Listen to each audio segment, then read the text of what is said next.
The silence of dawn hangs over the Sonoran desert, broken only by the whisper of wind through mesquite trees. Isabella Reyes, a former Army Ranger K9 handler haunted by firefights in Kandahar that still echo in her mind, and Lobo, a Belgian Malinois, whose unwavering loyalty saved countless lives on 3 combat tours. When cartel members cross onto their remote Arizona ranch, neither the criminals nor the locals realize the lethal combination they've unknowingly awakened. 2 warriors, forged in combat, who now tend to wounded souls and broken land. "We don't need trouble," Isabella insists to the local sheriff, her calloused hands gripping the fence post, "but I won't hesitate if they come back." What follows is the remarkable journey of how a woman trained to hunt terrorists and her battle-hardened companion become the unlikeliest guardians of a community under siege. When the Sonora Cartel's incursion threatens everything Isabella has built in her civilian life, Lobo intervenes with precision that stuns everyone present, revealing capabilities no ordinary farm dog could possess. From confronting armed traffickers to a deadly standoff that nearly costs Isabella everything, their story proves that sometimes our most formidable defenders hide in plain sight, tending fields instead of battlefields. Before we continue, tell us where you're watching from, and if this story touches you, make sure you're subscribed, because tomorrow's video reveals how an abandoned military working dog saved an entire town from a disaster nobody saw coming. The morning light streamed through the faded curtains of the ranch house as Isabella Reyes jolted awake, her body rigid, sweat beading across her forehead. Her hand instinctively reached for the bedside drawer before she forced herself to stop, to breathe, to remember where she was. Arizona, the ranch, 5 years since Afghanistan. Her husband, Miguel, still slept soundly beside her, accustomed to her night terrors after 3 years of marriage. Lobo was already alert at the foot of the bed, his amber eyes fixed on hers, ears perked forward in silent understanding. The Belgian Malinois had been by her side through 3 combat tours as her military working dog, and now through 5 years of attempted civilian life. The bond between them transcended ordinary human-animal relationships. They had saved each other's lives more times than either could count. Isabella swung her legs over the side of the bed, the digital clock reading 4:38 a.m. Another night cut short, another day to face. Her therapist at the VA had a name for it, hypervigilance, but names didn't make it any easier to bear. "Come on, boy," she whispered, and Lobo padded silently after her through the modest ranch house. The 80-acre property sat just 17 miles from the Mexican border, in a remote stretch of Cochise County where neighbors were few and privacy abundant. It had been Miguel's family land for generations, and when Isabella had returned from her final tour, broken in body and spirit, his quiet strength and the isolation of the ranch had seemed like salvation. In the kitchen, Isabella put on coffee and leaned against the counter, studying the pile of mail she'd been avoiding. The foreclosure warning was on top, its red lettering a stark reminder of their mounting troubles. The drought had devastated their alfalfa crop for the 2nd year running, and Miguel's construction work in town barely covered their expenses. Lobo pressed against her leg, sensing her distress as he always did. Isabella absently stroked his head, finding comfort in his solid presence. At 7 years old, the dog was still in his prime, 80 pounds of muscle and discipline, capable of switching from gentle companion to lethal weapon with a single command. a command she hadn't given since leaving the service. "We'll figure it out," she told him, though the weight in her chest suggested otherwise. Outside, the first hints of sunrise touched the Dragoon Mountains to the east. Isabella pulled on her boots and stepped onto the porch, Lobo at her heels. Their morning ritual never varied. Coffee at dawn, then a perimeter check of the property. Old habits from deployment that she couldn't shake. And Miguel had learned not to question. The ranch spread before her, parched and struggling, but still beautiful in its stark simplicity. Mesquite and palo verde dotted the landscape, providing sparse shade for the small herd of cattle they maintained. Their modest vegetable garden, irrigated with precious well water, was the only lush spot in the sea of tan and sage. Isabella sipped her coffee and watched a family of quail scurry between shrubs. Lobo sat at attention beside her, his posture military straight even years after retirement. Unlike her, he had transitioned seamlessly from war to peace, adapting to whatever environment she placed him in with unwavering loyalty. "Isabella." Miguel's voice came from behind her. He stood in the doorway, his dark hair tousled from sleep, his eyes concerned. "Bad night?" She nodded, not turning. "The usual." He stepped beside her, not touching but close enough that she could feel his warmth. "Sheriff Mendez called last night after you went to bed. There was another break-in at the Davidson place." Isabella tensed. The Davidsons' ranch bordered theirs to the south, closer to the border. Helen Davidson was 73 and lived alone since her husband's death last year. "Is she okay?" "Shaken up. They took her late husband's guns, some jewelry. Sheriff thinks it's the same group that hit the Wilsons last month." The information settled like a stone in Isabella's stomach. Border crossings had always been a reality in this part of Arizona, but lately the nature of those crossings had changed. It wasn't desperate families seeking asylum anymore. It was organized, methodical intrusions by what locals whispered. "Might be cartel scouts establishing routes. We should check on her," Isabella said. Miguel nodded. "I thought we'd drive over after breakfast." He hesitated. "Sheriff also mentioned they found tracks on our south line yesterday. Looks like they might have crossed our property." Isabella's jaw tightened. Their land, their sanctuary, being used as a thoroughfare for drug runners and criminals. The violation felt personal in a way that made her combat instincts stir. "Did they take anything from us?" "Not that I can tell. Maybe just passing through." To get to the highway, Isabella set down her coffee cup with deliberate care. "I'll check the south boundary today, mark it more clearly. Maybe set up some of those game cameras we got for Christmas." Miguel studied her face, recognizing the soldier emerging from behind the farmer's wife.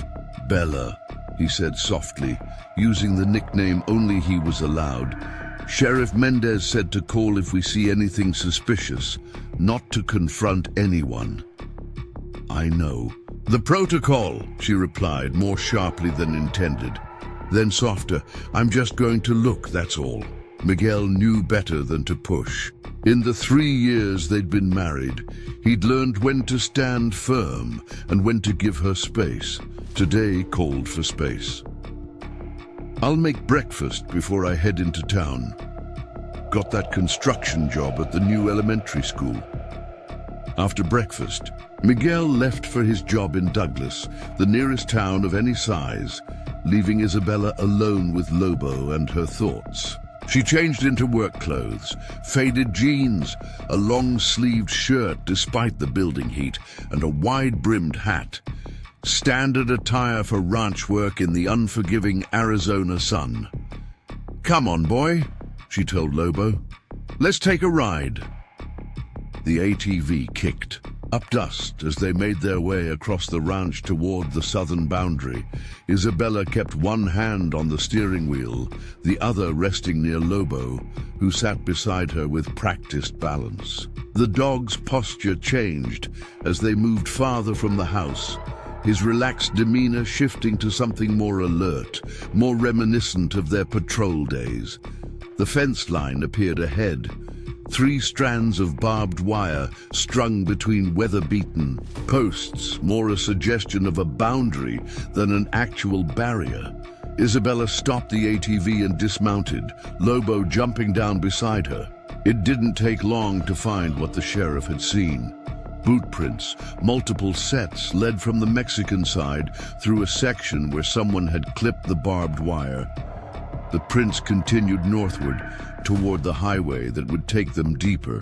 Into Arizona, Isabella knelt, examining the tracks with practiced eyes. 5 individuals, she estimated, one significantly heavier than the others, carrying weight, likely gear or merchandise. They'd passed through perhaps 48 hours ago, based on how the edges of the prints had started to erode. "What do you think?" "Lobo," she murmured. "Just passing through or something else?" The dog's ears twitched, his nose working as he caught scents that told him a story humans couldn't read. He whined softly, a sound Isabella recognized from their deployments. Strangers had been here, strangers who didn't belong. She stood, brushing dirt from her knees, and looked southward toward the invisible line that separated countries. In Afghanistan, the enemy had been clearly defined. Taliban fighters planting IEDs, insurgents attacking convoys. Here, the threat was more nebulous, but no less real to the ranchers and farmers whose safety was increasingly precarious. Isabella repaired the cut fence, then set up 2 of the trail cameras at angles that would capture anyone else coming through. It wasn't much, but it was something.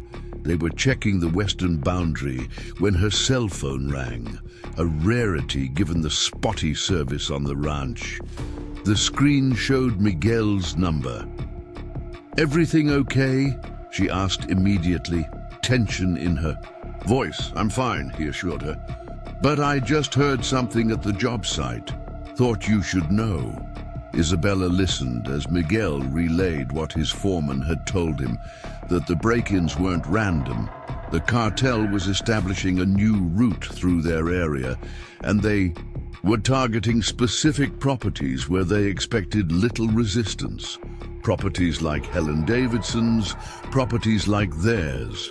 "They're saying the Sonora Cartel is moving in," Miguel continued, his voice low even though he was clearly calling from somewhere private. "Taking over routes from the smaller outfits." The Sonora Cartel. Isabella knew the name from intelligence briefings during her service. They weren't the biggest, but they were among the most violent, establishing dominance through brutal displays rather than subtlety. "Should we call the sheriff?" she asked, though she already knew the answer. In this vast county with limited resources, law enforcement was stretched thin. By the time they responded to a call, it would be too late. "I already tried," Miguel said. "He's dealing with a situation in Douglas. Said he'd send a deputy by this evening to take a report. Paperwork that would be filed away while their safety remained compromised. I'll be home early," Miguel promised. "We'll figure this out together." After hanging up, Isabella stood motionless, staring out at the land they'd worked so hard to cultivate. 3 years of building something together, of trying to create peace after war, and now an enemy was at their doorstep once again. Lobo pressed against her leg, looking up with those intelligent eyes that had seen the worst humanity had to offer in the mountains of Afghanistan. "Looks like we might be going back to work, boy," she said softly, allowing herself to rest a hand on his solid head. They finished checking the boundaries and returned to the ranch house. Isabella brought Lobo inside rather than leaving him in his outdoor kennel, as she sometimes did when working in the garden. Today, she wanted him close. Inside, she opened the gun safe in their bedroom closet. Miguel knew she kept her service pistol locked away, but he didn't know about the second compartment, hidden behind a false panel. There, wrapped in oiled cloth, lay the specialized equipment from her ranger days.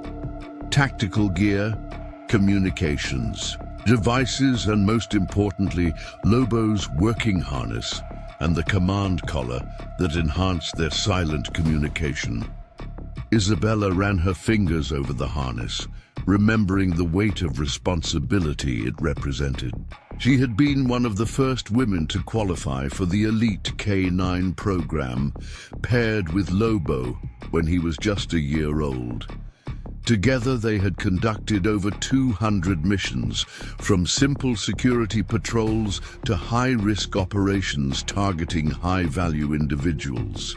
When shrapnel from an IED had embedded itself in her right leg during their final deployment, ending her career, she had fought to keep Lobo rather than having him reassigned. Her superior officers had relented, recognizing that the bond between handler and dog was too precious to sever. She closed the compartment without removing anything. Not yet. This wasn't Afghanistan, and she wasn't on active duty. There were protocols, legal considerations, but knowing the gear was there, ready, if needed, eased something in her chest. The remainder of the afternoon passed in tense productivity. Isabella tended to the garden, checked on their small herd of cattle, and repaired a leaking pipe in the irrigation system. Ordinary tasks made extraordinary by the weight of Miguel's. News and the boot prints at their southern boundary when the sound of Miguel's truck rumbled up the drive at just past 4 p.m. Isabella felt a rush of relief. She stepped onto the porch, Lobo beside her, and watched her husband park next to the barn. It took only one glance to know something was wrong. Miguel's shoulders were tense, his movements jerky as he climbed out of the truck. When he turned toward the house, Isabella saw the darkening bruise on his cheek and the dried blood at the corner of his mouth. She was down the steps in an instant, Lobo following closely. What happened? Miguel tried to smile, but it turned into a wince. Nothing. Just a disagreement at work. Don't, Isabella said firmly. Don't lie to me. Not about this. His shoulders slumped. 2 men came to the job site looking for the foreman. When they couldn't find him, they started asking questions about the ranches out this way. Which ones had security, which ones didn't. Cold. Dread pooled in Isabella's stomach. And I told them I didn't know anything. One of them recognized my last name, knew we had land out here. Miguel touched his bruised cheek gingerly, said they'd be paying us a visit to make sure we understood how things work now. Isabella's mind raced, calculating threats and responses with the precision drilled into her through years of training. When? They didn't say. Could be tonight, could be next week. It was just intimidation, Bella. But they both knew it was more than that. This was how it started. Threats, displays of force, then escalation until families either fled or became unwilling participants in cartel activities. Did you recognize them? She asked. Miguel shook his head. Never seen them before. But everyone on the site just looked away. Even Steve, who I've worked with for 2 years. No one wanted to get involved, and they wouldn't. Fear was a powerful motivator, and the cartel's reputation ensured compliance through terror, the sheriff's deputy. Never showed, Isabella noted, glancing at the empty road that led to their property. Probably won't, Miguel agreed, finally moving toward the house, his steps heavy with exhaustion and worry. We're on our own, Bella. like always. Inside, Isabella cleaned Miguel's cuts while he sat at the kitchen table, his usual energy depleted. Lobo watched from nearby, unusually tense, feeding off the anxiety that filled the house. "We should leave," Miguel said finally. "Just for a few days. Stay with my cousin in Phoenix until things cool down." Isabella's hands stilled on the first aid kit. "Run, you mean?" "Be smart," he corrected gently. "This isn't your war, Bella. We're just farmers trying to get by." She looked at him. This kind. Man who had brought light back into her life when she'd returned from Afghanistan, more shadow than substance. Who had never pushed when the nightmares came. Who accepted Lobo as part of their family without question. Who had never, not once, made her feel broken despite the physical and mental scars she carried. "It became my war when they put their hands on you," she said quietly. "When they threatened our home." Miguel reached for her hand. "Bella, these aren't insurgents you can call in an airstrike on. This is the cartel. They have resources, connections." "So do I," she interrupted, her decision crystallizing. "So does Lobo." As if recognizing his name in this new context, the Belgian Malinois stood, his posture shifting subtly from relaxed pet to working dog. Isabella had never ceased the training regimens, the commands, the practice sessions hidden under the guise of ordinary obedience work. Lobo remembered his purpose. Even if the world saw only a farmer's loyal companion, Miguel recognized the change in both of them. The soldier emerging from behind the civilian facades they'd constructed. He had always known this part of her. Existed, dormant but not gone. "What are you planning?" he asked, his voice a mixture of concern and resignation. "Nothing illegal," she assured him, though the qualifier itself revealed the line she was willing to approach. "But I won't sit waiting for them to come to us, not when we have the means to protect ourselves." Isabella rose from the table and moved to the window, looking out at the land that had become their home.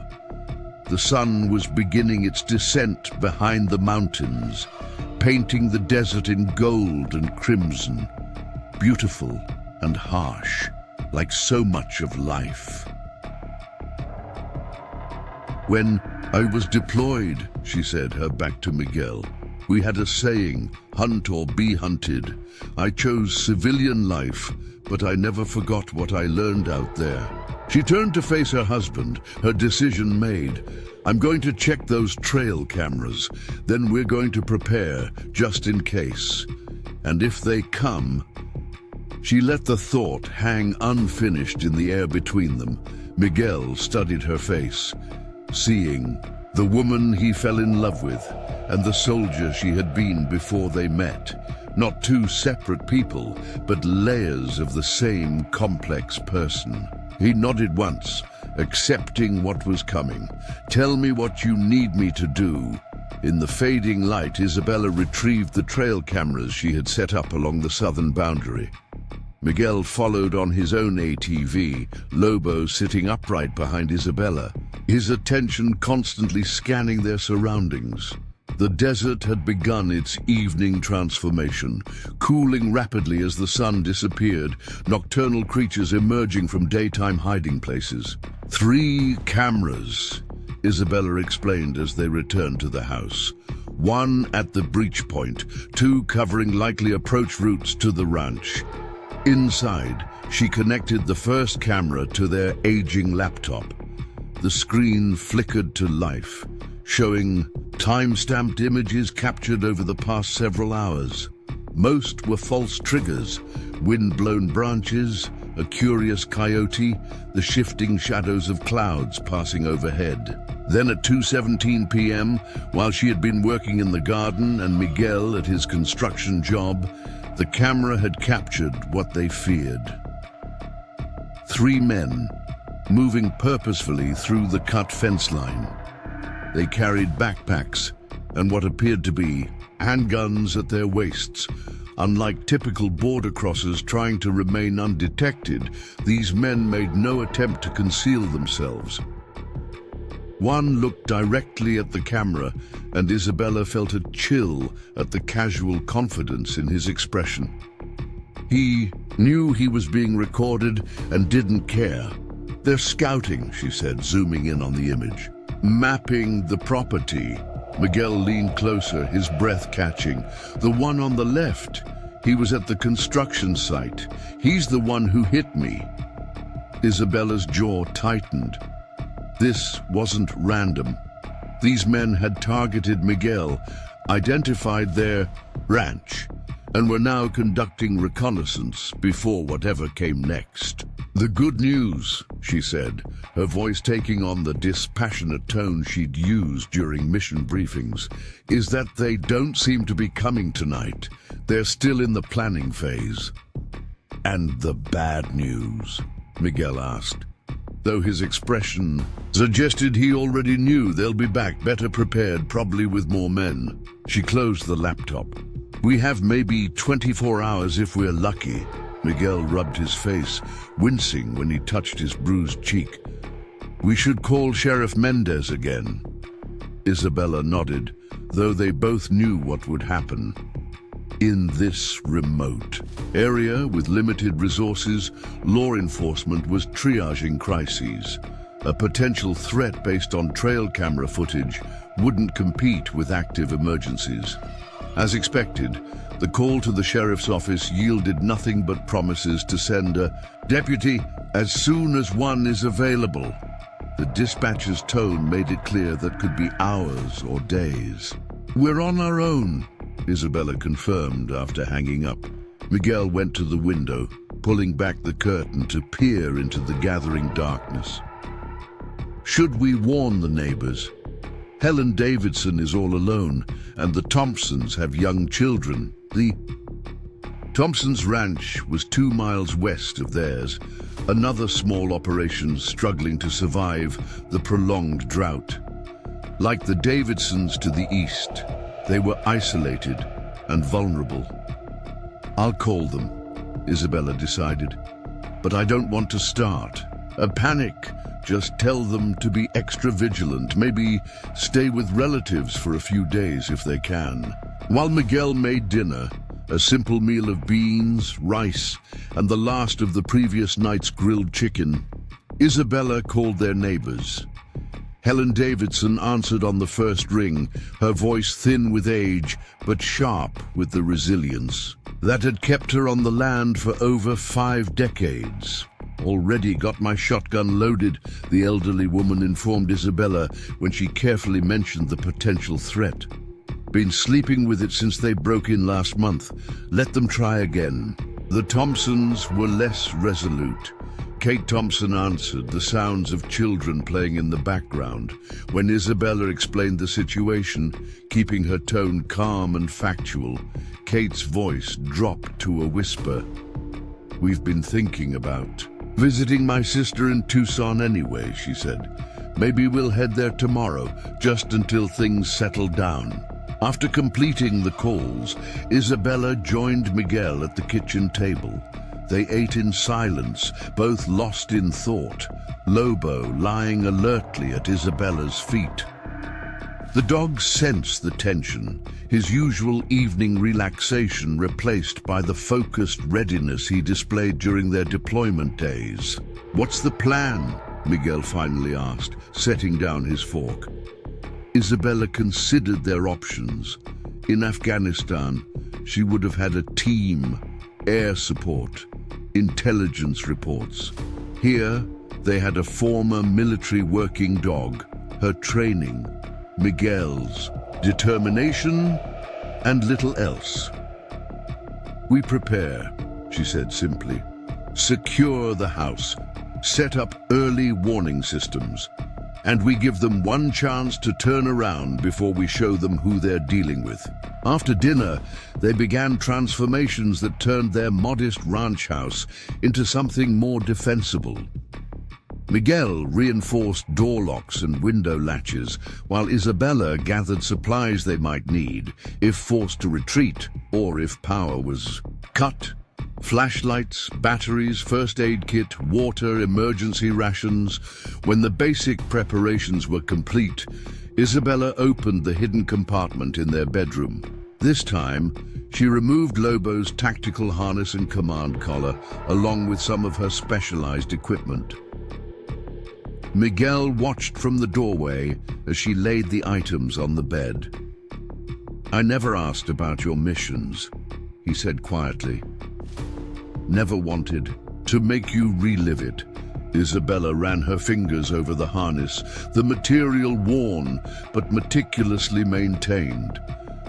"Most of it is classified anyway, but Lobo and we were good at what we did." "Very good." She picked up the command collar, designed to allow silent communication between handler and dog across distances. A subtle vibration on the left meant move left, right meant move right. 2 quick pulses meant hold position. 3 rapid pulses activated Lobo's most aggressive training: seek and neutralize. These aren't cartel enforcers coming to rough us up, Bella, Miguel said, his voice gentle but concerned. "They're killers. They decapitate people for sending the wrong message, burn families alive for being in the wrong place." Isabella looked up, meeting his worried gaze. "I know exactly who they are.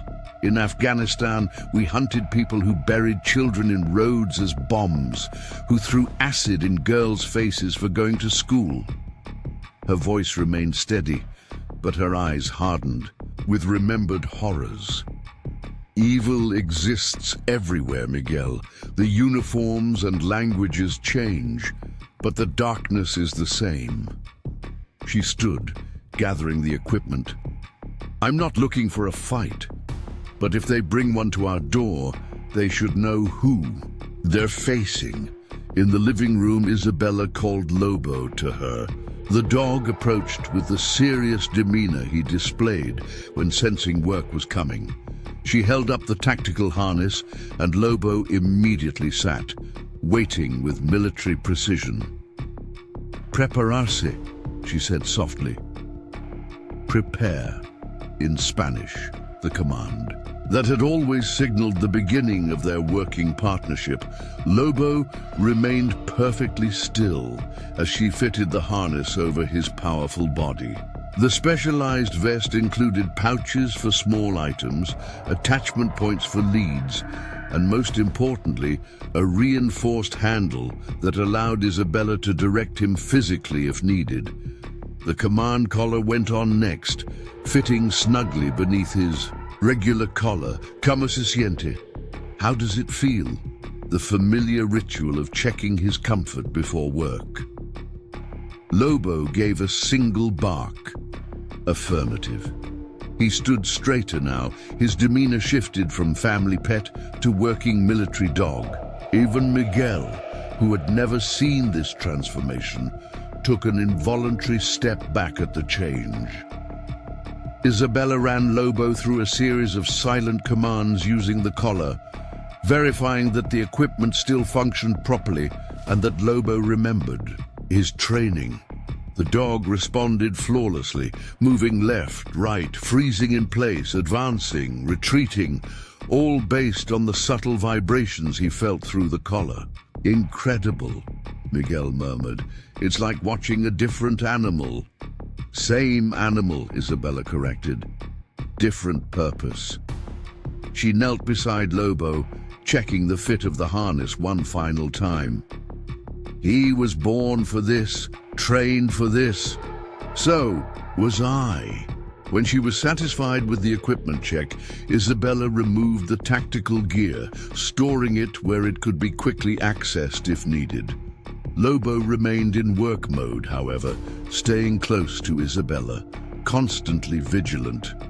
"We should try to get some sleep," she suggested, though her own adrenaline made rest unlikely. "Take watches through the night." Miguel agreed, though the worry lines around his eyes had deepened. I'll take first watch. You haven't slept properly since yesterday.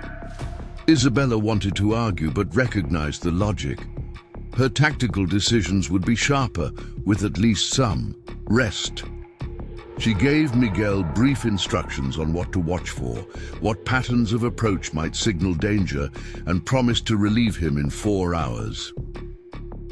In their bedroom, Isabella lay fully clothed on top of the covers, Lobo positioned at the foot of the bed facing the door. Though she had intended only to rest her eyes, exhaustion claimed her almost immediately. For once, her sleep was dreamless.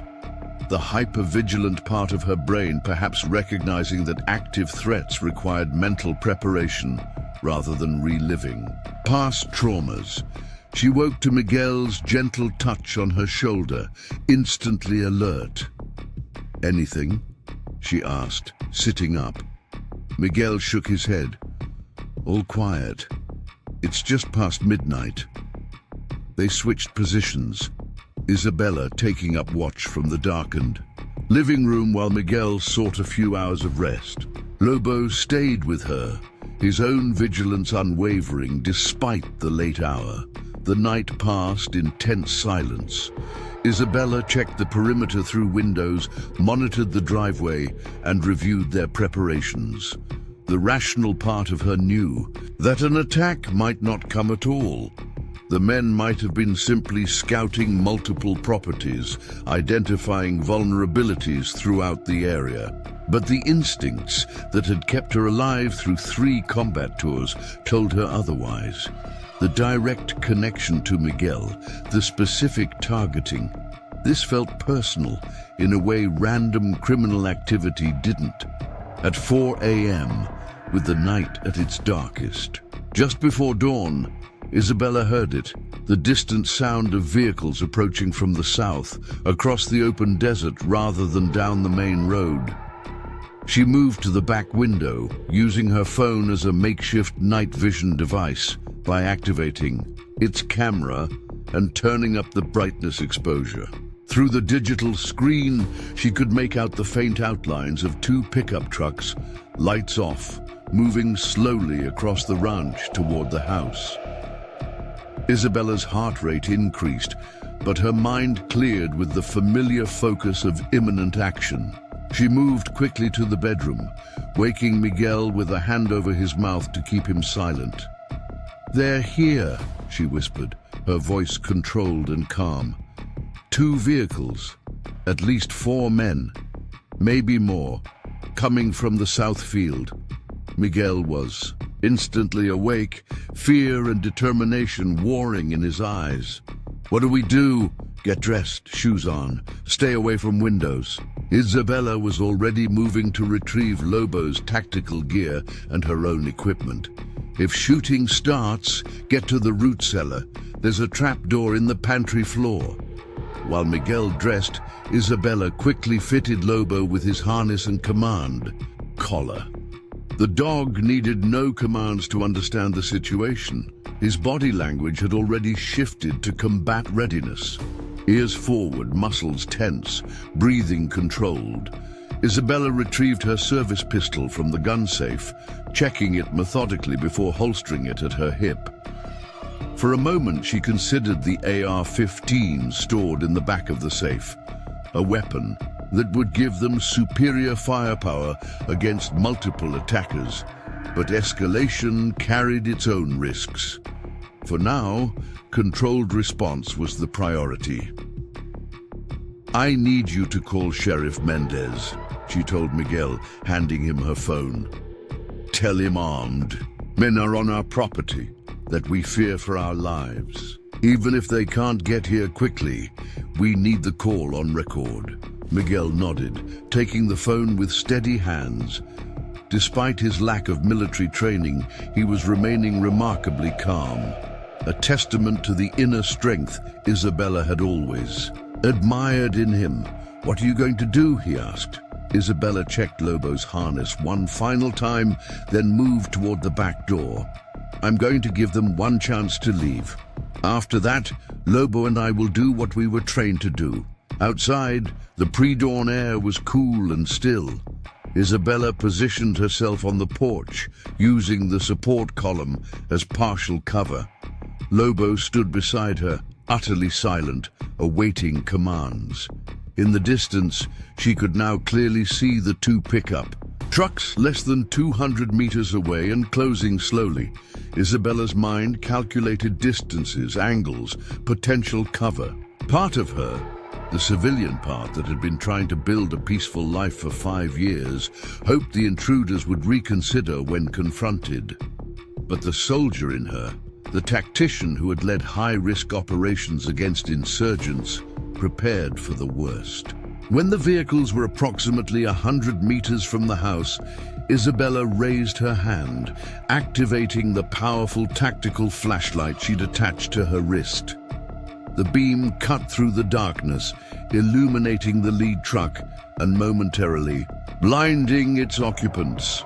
The vehicles stopped abruptly. "This is private property," Isabella called out, her voice carrying across the open space with command presence. "You are trespassing on land monitored by the Border Patrol. Turn around now." For a moment, nothing happened. Then, vehicle doors opened and men emerged, 4 from one truck, 3 from the other. Even at this distance, Isabella could make out the distinctive profile of handguns and what appeared to be at least one assault rifle. "We're just here to talk business, Senora," one man called back in accented English. "Your husband and we have matters to discuss." Isabella remained motionless, the flashlight beam unwavering. "My husband isn't interested in your business. Leave now and we'll forget this happened." The man laughed, the sound carrying clearly in the still desert air. "That's not how this works. We're coming up to the house for a conversation. If you're smart, you'll put away that light and any weapons you might have." The 7 men began, advancing toward the house, spreading out in a manner that suggested at least some tactical training.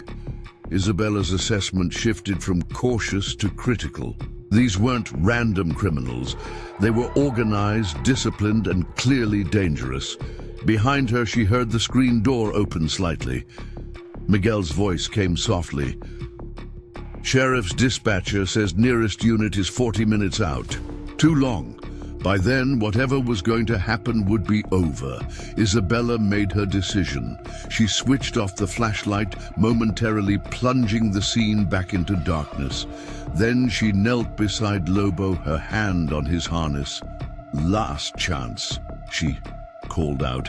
"The next step won't end well for you." The only response was the metallic sound of weapons being readied. The men had interpreted the darkness as surrender or retreat. Their mistake. Isabella leaned close to Lobo's ear. "Buscar," she whispered. "Seek," in Spanish, the command that had sent him ahead of her on countless missions to locate threats without engaging. With a gentle double tap on his command collar indicating forward movement, Lobo slipped away from her side, becoming nearly invisible in the pre-dawn darkness.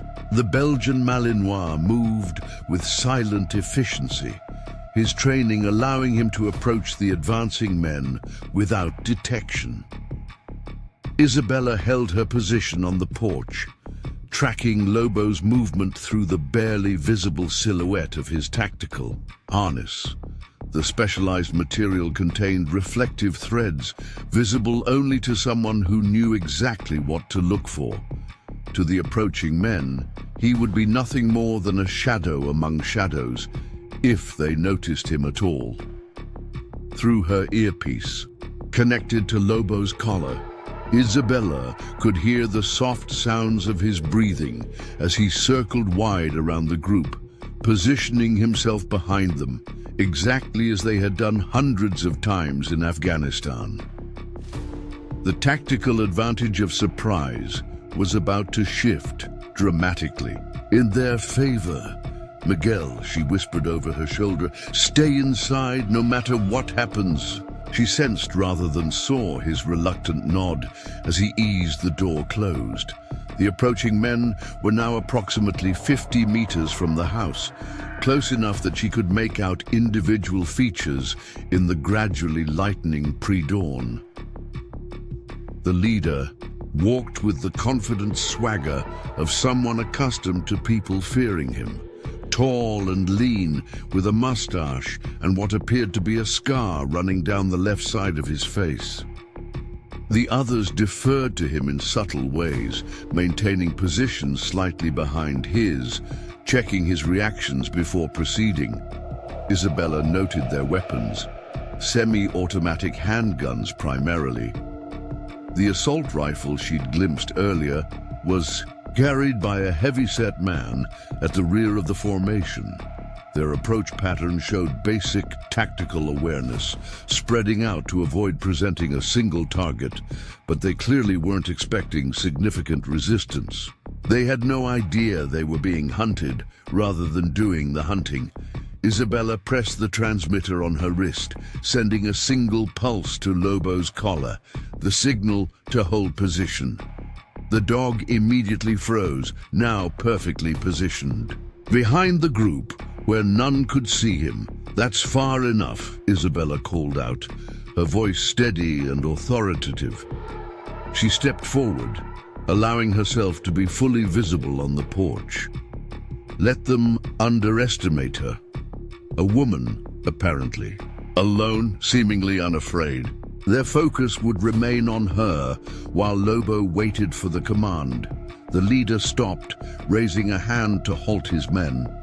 He smiled, the expression failing to reach his eyes.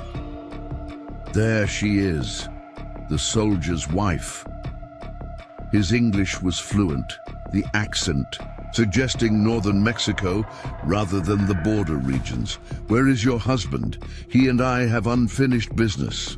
"Whatever business you think you have, it's with me now," Isabella replied, deliberately keeping her hands visible, though her right remained inches from her holstered sidearm. "This is your final warning. Leave our property." The leader laughed, glancing at his companions who joined with nervous chuckles. "A warning? From you?" He made a show of looking around. "I see one woman. We are 7 men with guns." He placed his hand ostentatiously on his holstered weapon. "The odds do not favor you, Senora." Isabella felt a familiar calm settle over her, the focused tranquility that had always preceded combat. Time seemed to slow as her senses heightened, cataloging every detail. The way the men stood, the direction of the gentle breeze, the gradually lightening sky to the east, the precise location of Lobo, invisible to all but her trained eye. "You're right about one thing," she said, her voice dropping slightly.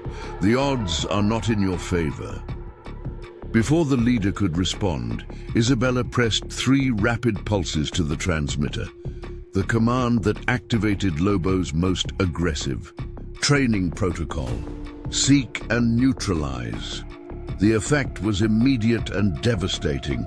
Lobo launched from his position behind the group, a blur of muscle and precision targeting. He hit the rearmost man, the one carrying the assault rifle, with the full force of his 80-pound frame, striking at the vulnerable hamstring area with specialized bite techniques developed for military working dogs. The man went down with a scream of shock and pain, the rifle clattering away as Lobo maintained his grip, effectively immobilizing him. The remaining men spun in confusion, their formation collapsing into chaos as they tried to identify the unexpected threat. Isabella used the distraction to draw her weapon, assuming a standard firing stance. "Federal K-9 unit!" she shouted, leveraging their confusion with an implied authority she no longer officially held. Weapons down, on the ground, Two of the men instantly dropped to their knees, hands raised, clearly foot soldiers unused to coordinated resistance. But the leader and his three remaining companions recovered quickly, raising their weapons. Isabella sent another command to Lobo. Two quick pulses followed by a long one. Release and engage secondary target. The dog immediately disengaged from the downed man and launched toward the next nearest threat, a stocky individual who had begun to aim his handgun toward Lobo's position. Before he could fire, Lobo hit him at full speed, targeting the gun arm with precision. The man screamed as powerful jaws clamped down, the specialized pressure points in Lobo's bite, forcing him to drop the weapon. Simultaneously, Isabella fired a single warning shot into the ground near the leader's feet. "Next one won't miss," she called out, her voice carrying the absolute certainty of someone who had faced worse odds and prevailed. Weapons down, on the ground. Now! The dynamics of the confrontation had shifted dramatically. What had begun as 7 armed men advancing confidently toward a seemingly defenseless target had transformed into a chaotic scene of terror and confusion. 2 men were effectively neutralized by Lobo. 2 more had surrendered, and the remaining 3, including the leader, now faced a clearly experienced combatant with superior position and the evident ability to coordinate with a military-trained attack dog. The leader's face contorted with rage, but Isabella could see calculation in his eyes. He was reassessing, weighing options, recognizing that what should have been a simple intimidation had become something far more dangerous. "This isn't over," he snarled, slowly lowering his weapon to the ground. "You have no idea who you're dealing with." "Neither do you," Isabella replied, her aim unwavering. "On your knees, hands behind your head." As the leader reluctantly complied, Isabella sent another signal to Lobo, directing him to maintain position, guarding the 2 men he had disabled. The Belgian Malinois stood alert between them, a low growl rumbling from his throat, ready to re-engage if either attempted to move. The eastern sky had lightened considerably during the brief confrontation, bathing the scene in the gray illumination of approaching dawn.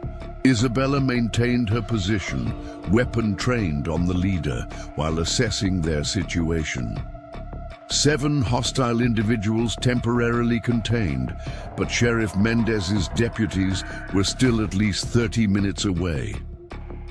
Isabella had no illusions about their predicament. These men were clearly cartel members. The disciplined ones would be desperate to avoid capture and the associated legal complications. The situation remained volatile. Behind her, the screen door creaked slightly. "Miguel, stay inside," she called without turning, maintaining visual contact with the kneeling men. "They need to understand who they're threatening," Miguel replied, his voice surprisingly steady. He stepped onto the porch, carrying his grandfather's old shotgun. The weapon wasn't loaded. Isabella knew he kept the ammunition separately. But the cartel members wouldn't know that. Miguel moved to stand beside her, his presence both comforting and concerning. "You picked the wrong ranch," he said to the kneeling leader. "My wife isn't just a farmer."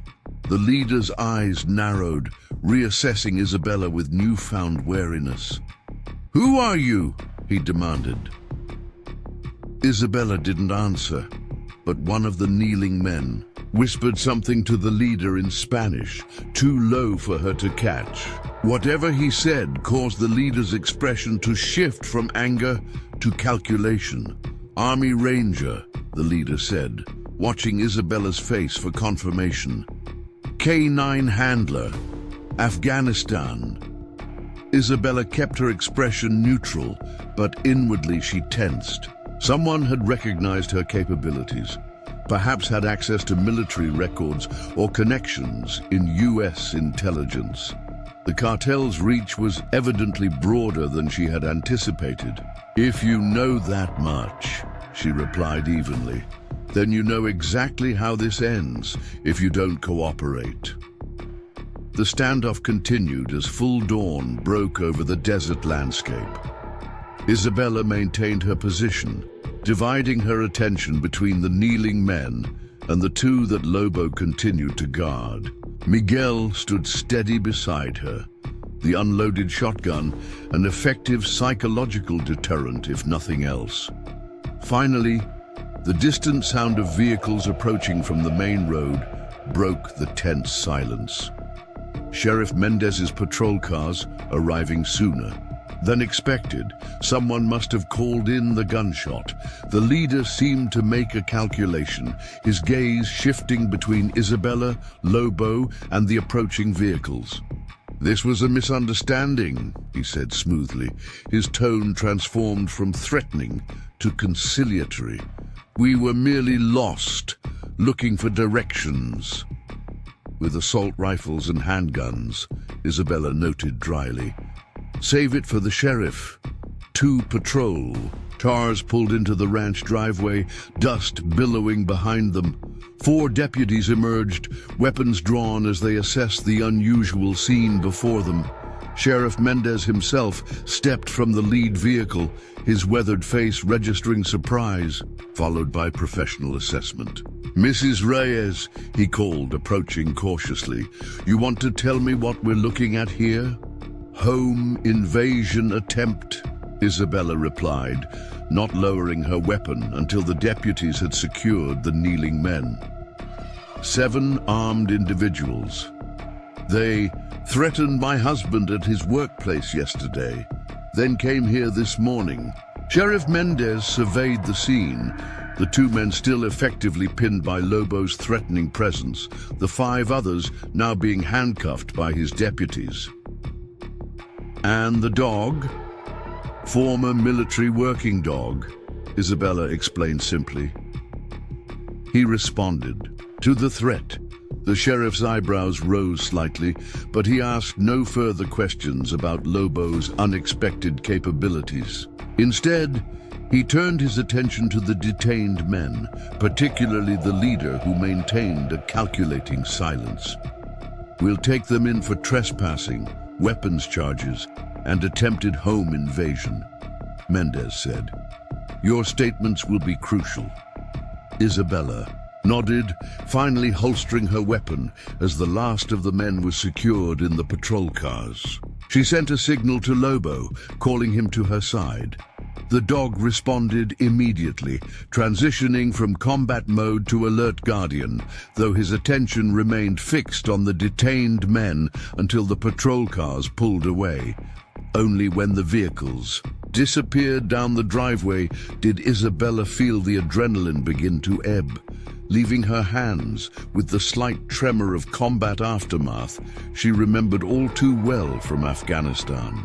She knelt beside Lobo, checking him for any injuries, though she knew his tactical harness provided significant protection. "Good boy," she murmured, allowing her forehead to rest briefly against his. "Perfect execution." Miguel set down the unloaded shotgun, his own delayed reaction to the danger evident in the way he leaned against the porch railing for support. "That was," he began, seemingly unable to find adequate words. "That was just the beginning," Isabella said quietly, rising to her feet. "What happened here, they won't forget it or forgive it." Miguel nodded, understanding the implications. The cartel wouldn't simply accept this defeat. There would be consequences, escalation. The morning's victory had bought them time, nothing more. "What do we do?" he asked. Isabella watched the sunrise painting the desert in gold and crimson, the beauty incongruous with the violence that had just unfolded. We prepare, she said simply. And we reach out to people who can help. Inside the house, Isabella removed Lobo's tactical gear, praising him continually as she checked each part of his body for any signs of injury. The dog remained in work mode, alert and focused, understanding instinctively that their mission wasn't truly complete. While Miguel made coffee, his movements mechanical as he processed the morning's events, Isabella retrieved her phone and scrolled to a contact she hadn't used in years. Captain Sarah Winters, her former commanding officer, now working with Homeland Security's border operations. The call was answered on the third ring. "Winters, Captain, it's Isabella Reyes," she said, dispensing with preliminaries. "I need your help. We have a situation." There was a brief pause, then, "Bella, it's been a while. What kind of situation involves calling me at 0600 on a secure line?" Isabella outlined the confrontation succinctly, emphasizing the organized nature of the cartel's approach and their apparent knowledge of her military background. "They had intelligence on me," she concluded. "That's not typical cartel procedure. For local intimidation, something bigger is happening here." Captain Winters was silent for a moment, absorbing the information. "The Sonora Cartel has been expanding operations in your area," she finally confirmed.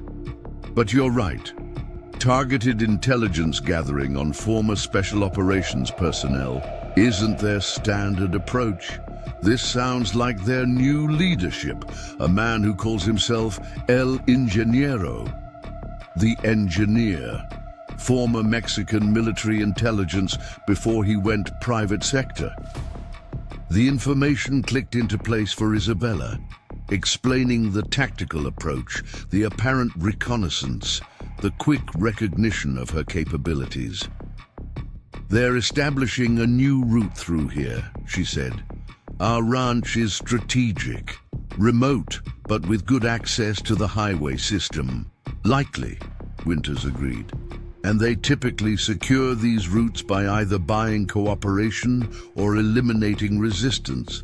Looks like they tried both with you." Isabella glanced at Miguel, who was leaning against the kitchen counter listening intently to her side of the conversation. "We stopped 7 men," she said, "but there will be more." "Count on it," Winters confirmed grimly. "Listen, Bella, I can have a Border Patrol tactical team there by this afternoon, but they can't stay indefinitely. The cartel will just wait them out." Isabella had already reached the same conclusion. Temporary protection wouldn't solve their problem. "What about an operation? Use our ranch as a staging point, let them come to us and take down their local network." The suggestion was met with thoughtful silence. "It's not without precedent," Winters finally said, "but it would put you and your husband directly in the crosshairs." "We already are," Isabella countered. "At least this way we have backup." Miguel moved to stand beside her, placing a supportive hand on her shoulder. Though he couldn't hear Winters' side of the conversation, he seemed to understand the direction it was taking. His nod confirmed his support for whatever plan was forming. "I'll need to make some calls," Winters said. "This would be Joint Task Force territory, Homeland Security, DEA, maybe FBI. Give me a few hours." After ending the call, Isabella explained the situation to Miguel. The cartel wouldn't simply abandon their plans because of one setback. If anything, they would return with greater force. Their best chance was to leverage Isabella's military connections to set up a coordinated operation, using their ranch as bait. "It's dangerous," she concluded honestly. "We could leave, go stay with your cousin in Phoenix, let law enforcement handle it." Miguel looked out the window at the land his family had worked for generations. And come back to what? A burned-out, ranch, or worse, be looking over our shoulders forever. He shook his head. No, we make our stand here. The decision made, Isabella and Miguel spent the morning reinforcing their preparations. Sheriff Mendez returned briefly to take formal statements, his expression grave as he explained the limitations of his department's resources. Those men you captured, 2 are already lawyered up, refusing to talk. The others claim they were just hired for a delivery job, no knowledge of any threats. The sheriff's frustration was evident. Without stronger evidence, we may not be able to hold them long. I understand, Isabella replied, having expected as much. The cartel's resources included connections within the legal system, particularly in border counties. We're working on a more permanent solution. Sheriff Mendez studied her face, seeming to recognize something in her expression. Military background, right? I remember when you moved here with Miguel. Isabella nodded. Thought so. Way you handled yourself. The dog. He glanced at Lobo, who sat alertly nearby. Haven't seen that kind of operation since my MP's days in the army. He lowered his voice. Listen, I can't officially advise civilians to take matters into their own hands. But unofficially, he held her gaze meaningfully. Do what you need to do to protect yourselves. After the sheriff departed, Isabella received a text from Captain Winters. Meeting in progress. Decision by 1400. Stand by. While they waited for word, Isabella took Lobo on a perimeter check of the property. The Belgian Malinois remained in work mode, his vigilance unwavering as they walked the boundaries of the ranch. For Isabella, the familiar routine of patrol with Lobo at her side brought back both difficult and comforting memories of Afghanistan. Different battlefield, same mission, she murmured to the dog as they surveyed the southern approach where the cartel men had advanced just hours earlier. Protect what matters. Lobo looked up at her, his intelligent eyes seeming to understand perfectly. Whatever came next, Isabella knew with absolute certainty that he would perform his duties with the same precision and courage he had always shown. Back at the house, Miguel was on the phone with his foreman, explaining that he wouldn't be coming to the construction site for the next few days. Family emergency, he said simply, avoiding details that might put others at risk. When he ended the call, he turned to Isabella with determined eyes. Helen Davidson just called. Someone drove past her ranch house 3 times this morning. Slow, like they were looking things over. Isabella absorbed this information with growing concern. The cartel was clearly not retreating after the morning's confrontation. They were escalating, expanding their surveillance. Did she get a vehicle description? Dark SUV, tinted windows. She couldn't see the plates. Miguel's expression tightened. She's scared, Bella. For all her tough talk about sleeping with a shotgun, she's a 73-year-old woman alone out there. The situation was deteriorating faster than anticipated. Isabella checked her phone, still no further word from Winters. A decision needed to be made. Call her back, Isabella said. Tell her to pack essentials for a few days. We're bringing her here. Miguel looked surprised. Here? Isn't that putting her in more danger? Less than leaving her isolated at her ranch, Isabella countered.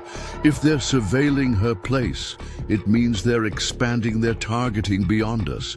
She's safer here where we can protect her while we wait for Winter's team. Miguel nodded, reaching for his phone. As he dialed, Isabella moved to the window, scanning the horizon with the tactical assessment that had become second nature during her deployments. The desert stretched away in all directions, seemingly peaceful in the mid-morning light. But Isabella knew better than most how deceptive such peace could be. "She's coming," Miguel reported after a brief conversation. "I'll drive over and pick her up. Better than having her on the road alone." Isabella agreed, but insisted on precautions. "Take the back road, vary your speed, watch for followers. If anything feels wrong, abort and call me immediately." As Miguel prepared to leave, Isabella's phone finally chimed with an update from Captain Winters. "Operation approved. Advanced team arriving your location 1800 hours. Full briefing then. Maintain security protocols until arrival." A weight lifted from Isabella's shoulders, even as a new tension took its place. Help was coming, but they needed to hold their position for several more hours. Given the cartel's demonstrated aggression and apparent surveillance of neighboring properties, those hours could prove challenging. "Be careful," she told Miguel as he prepared to leave for Helen's ranch. "The operation is a go, but we're on our own until this evening." Miguel kissed her, a brief but fervent gesture. "We've got this, Bella. You and Lobo already showed them. We're not easy targets." After Miguel's truck disappeared down the driveway, Isabella completed a final security check of the property. She positioned Lobo near the front of the house where he could alert to any approaching vehicles, then set about preparing for Helen's arrival and the eventual presence of a tactical team. The guest bedroom was quickly readied. Extra supplies were organized, and Isabella ensured all their weapons were cleaned, loaded, and strategically placed for quick access if needed. The afternoon stretched before them. Hours to secure, to plan, to prepare for whatever the cartel might attempt next. As she worked, Isabella found her mind returning to Afghanistan, to the countless missions where she and Lobo had faced uncertain odds together. The parallels were undeniable. Though the setting could not have been more different, then they had been part of a larger military framework, with clear objectives and substantial backup. Now, they stood largely alone, defending not a strategic military position, but something far more personal: home, family, community. Yet in that difference lay a clarity that Isabella found strangely empowering. In Afghanistan, the mission parameters had sometimes seemed abstract, the larger purpose obscured by politics and shifting objectives. Here, the stakes were immediate and concrete. Their ranch, their neighbors, their future. Lobo's sudden alert. Posture drew Isabella from her thoughts. The dog had risen from his resting position, ears forward, attention fixed on the driveway. A vehicle was approaching. The familiar sound of Miguel's truck returning, hopefully with Helen Davidson safely aboard. Isabella moved to the window, watching as the dust cloud preceded the vehicle into view. The tightness in her chest eased slightly as she confirmed it was indeed Miguel's truck, apparently unaccompanied. No surveillance vehicles, no threats visible. As the truck pulled up to the house, Isabella stepped onto the porch, Lobo at her side. Miguel emerged from the driver's side, then moved to help Helen from the passenger seat. The elderly woman moved with the stiffness of age, but the determined posture that had allowed her to maintain her ranch alone since her husband's passing. "Quite the welcoming committee," Helen remarked dryly, eyeing Lobo with a mixture of wariness and appreciation. "Miguel tells me you've stirred up a hornet's nest, Isabella." Despite the tension of their situation, Isabella found herself smiling at the older woman's directness. "Something like that. Come inside, Helen. We've got a lot to discuss." Helen sat at the kitchen table, clutching a mug of strong coffee. her weathered hands steady despite the circumstances. Isabella had just finished explaining the morning's confrontation and the operation being organized by her former commanding officer. "So we're to be the bait in this trap of yours," Helen observed, her tone more matter-of-fact than accusatory. She took another sip of coffee, her sharp eyes evaluating both Isabella and Lobo, who remained vigilant near the door. "Not exactly," Isabella replied, leaning against the counter. "The ranch is the focal point. You're here for protection, not as part of the operation." Helen made a sound somewhere between a snort and a laugh. "At my age, protection is a relative term, dear. I've lived through drought, wildfire, my Herbert's passing, and 40 years of border troubles." She set down her mug with deliberate care. "I'm not sitting idle while these thugs threaten our homes." Miguel, who had been watching the exchange with quiet concern, shook his head. "Helen, this isn't..." "Don't you Helen me, Miguel Reyes," the older woman interrupted, straightening in her chair. "My father helped your grandfather build his first cattle pen. I changed your diapers, and I can still shoot straighter than most men half my age." Isabella studied Helen's determined expression, recognizing the resilience that frontier life demanded. In some ways, it reminded her of the Afghan village elders she'd encountered, people who had survived decades of conflict through a combination of adaptability and sheer stubborn will. "We're not asking you to fight," Isabella clarified, "but we could use your knowledge. You've been on your land longer than anyone. You know every arroyo, every approach route." This acknowledgement of her expertise seemed to satisfy Helen. She nodded once, decisively. "Well then, let's talk geography." Over the next hour, Helen provided invaluable intelligence about the surrounding terrain, identifying hidden routes that didn't appear on standard maps, water sources that might be used by people moving across country, and vantage points that offered concealment and observation advantages.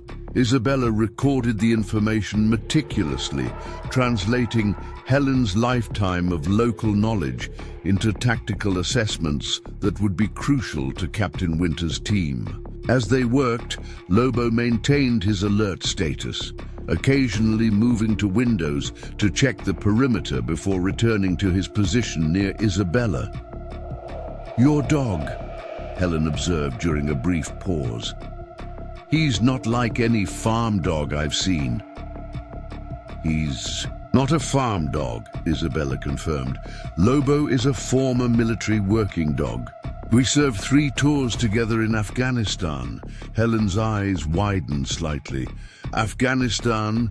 Miguel mentioned you were in the service, but not where." She studied Isabella with newfound respect. "My late brother was in Vietnam. Never talked about it much, but I recognize the look, the awareness. You don't really come all the way home, do you?" The question caught Isabella off guard, its perception cutting through her carefully maintained composure. Before she could formulate a response, her phone chimed with an incoming text. "Captain Winters again. Surveillance indicates increased cartel activity near your location. Advance elements departing now. ETA revised to 16:30 hours." Isabella showed the message to Miguel, whose face tightened with concern.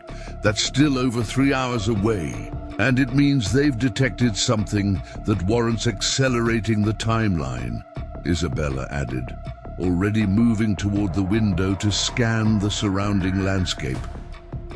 Nothing visible yet, but that meant little. The cartel had already demonstrated their ability to approach undetected until they were practically at the doorstep. "We need to prepare for the possibility they'll make another attempt before Winter's team arrives," she said, her mind rapidly cycling through defensive options. Miguel moved to join her at the window. "Those men this morning, they'll have reported back about Lobo, about your capabilities. They won't make the same mistakes. Precisely why we need to change the parameters, Isabella agreed. They're expecting resistance from the house. We need to create a defensive perimeter that gives us advance warning and multiple response options. Helen cleared her throat. If I might make a suggestion. When both turned to her, she continued. The old line shack at the edge of the north pasture sits on a rise. Good visibility in all directions.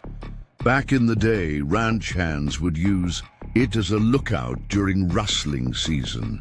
Isabella considered this. A forward observation post would provide crucial early warning, but it would also mean dividing their already limited resources. I can handle the line shack, Helen said, as if reading Isabella's thoughts. Give me a radio and a rifle. First sign of trouble, I alert you, then get myself to the storm cellar beneath it. Herbert had it reinforced years ago as a tornado shelter. Absolutely not, Miguel said firmly. We brought you here to keep you safe, not to put you in more danger. But Isabella was already weighing the tactical advantages. An early warning system would be invaluable, and the line shack's elevated position would provide a significant observation advantage. Still, Miguel was right. Putting Helen in that position carried substantial risk. What about alternatives? She asked. Trail cameras with wireless transmission? We could set up a network around the perimeter. Miguel shook his head. We only have the 3, not enough to cover all approaches. The dilemma was interrupted by Lobo's sudden alertness. The dog moved swiftly to the front window, his posture rigid, a low growl rumbling in his throat. Isabella joined him immediately, scanning the landscape with practiced precision. At first, she saw nothing. Then a flash of reflected light from the ridgeline approximately a half-mile east, the distinctive signature of binocular or scope glass catching the sun. We're being watched, she said quietly, moving away from the window to avoid providing a target. Single observer, East Ridge, likely reconnaissance. Miguel's expression darkened. Mapping our movements, looking for vulnerabilities. Standard procedure before a coordinated approach, Isabella confirmed, her mind racing through implications and response options. We can assume they're monitoring all access roads as well. The situation had escalated beyond their original assessment. This wasn't simply a follow-up to the morning's confrontation. The cartel was deploying professional surveillance, establishing a perimeter, preparing for something more substantial than intimidation. We need to assume they'll move before Winter's team arrives, Isabella said, checking her watch. 3 hours suddenly seemed an eternity. And we need to warn the advance elements they may be entering a hot zone. She texted Captain Winters. Confirmed surveillance on East Ridge. Possible coordinated approach imminent. Advise advance team extreme caution on approach. The response came almost immediately. Understood. Advance team notified. Can you hold position? Isabella looked at Miguel and Helen, weighing their limited resources against the potential threat. 3 defenders, 1 military working dog, a handful of firearms, and a property with multiple vulnerable approach routes. Under normal circumstances, the tactical calculation would be straightforward. Retreat to a more defensible position, avoid engagement until reinforcements arrived. But these weren't normal circumstances. This was their home, their land, and retreat would only delay the inevitable confrontation. We can hold, she texted back, but need immediate QRF if situation deteriorates. Quick reaction force. The military terminology came naturally even after 5 years of civilian life. Affirmative. QRF on standby. Maintain comms. Isabella set down the phone and turned to Miguel and Helen. We have about 3 hours before reinforcements arrive. In the meantime, we need to establish a defensive perimeter and early warning systems with what we have available. The line shack is still your best option, Helen insisted, and I'm still your best choice to man it. Isabella studied the older woman, reassessing her capabilities and resolve. Helen Davidson was well into her 70s, but she carried herself with the ramrod straightness of someone half her age. More importantly, she exhibited the clear-eyed determination of a person who had faced adversity repeatedly and never wavered. We'll compromise, Isabella decided. Miguel will take position at the line shack with one of the radios. I'll maintain position here with Lobo. Helen stays in the house where it's most secure. Before either could object, she continued, outlining her tactical reasoning. Miguel has hunting experience and knows the terrain. The line shack gives us early warning capability without exposing our most vulnerable team member. Meanwhile, Lobo and I represent the most effective combat capability, so we hold the primary defensive position at the house. Miguel looked like he wanted to argue. Isabella could read his reluctance to leave her, but the logic was sound from a tactical perspective. He finally nodded. I'll take the Remington and the spotting scope, and I'll prepare this house for potential unwelcome visitors, Helen said. Accepting the compromise with pragmatic grace, they moved with efficient purpose after that. Miguel gathered his gear, rifle, ammunition, radio, water, the spotting scope Isabella had used during deployment to identify targets at distance. Before departing for the line shack, he pulled Isabella into a tight embrace. 3 hours, he murmured against her hair. Just hold them off for 3 hours. Isabella returned the embrace fiercely, then stepped back into her role as tactical commander. Maintain radio discipline. Report any movement, no matter how insignificant it seems. If they approach your position, do not engage unless absolutely necessary. Your primary mission is observation and early warning. Miguel nodded, the gravity of their situation evident in his eyes. Understood. As he slipped out the back door, taking an indirect route to avoid being observed by the watcher on the ridge, Isabella turned her attention to securing the house itself. With Helen's help, they established defensive positions covering all potential entry points, barricaded vulnerable windows, and prepared fallback locations within the structure. Throughout the preparations, Isabella kept Lobo at her side, his specialized training representing their most significant tactical advantage.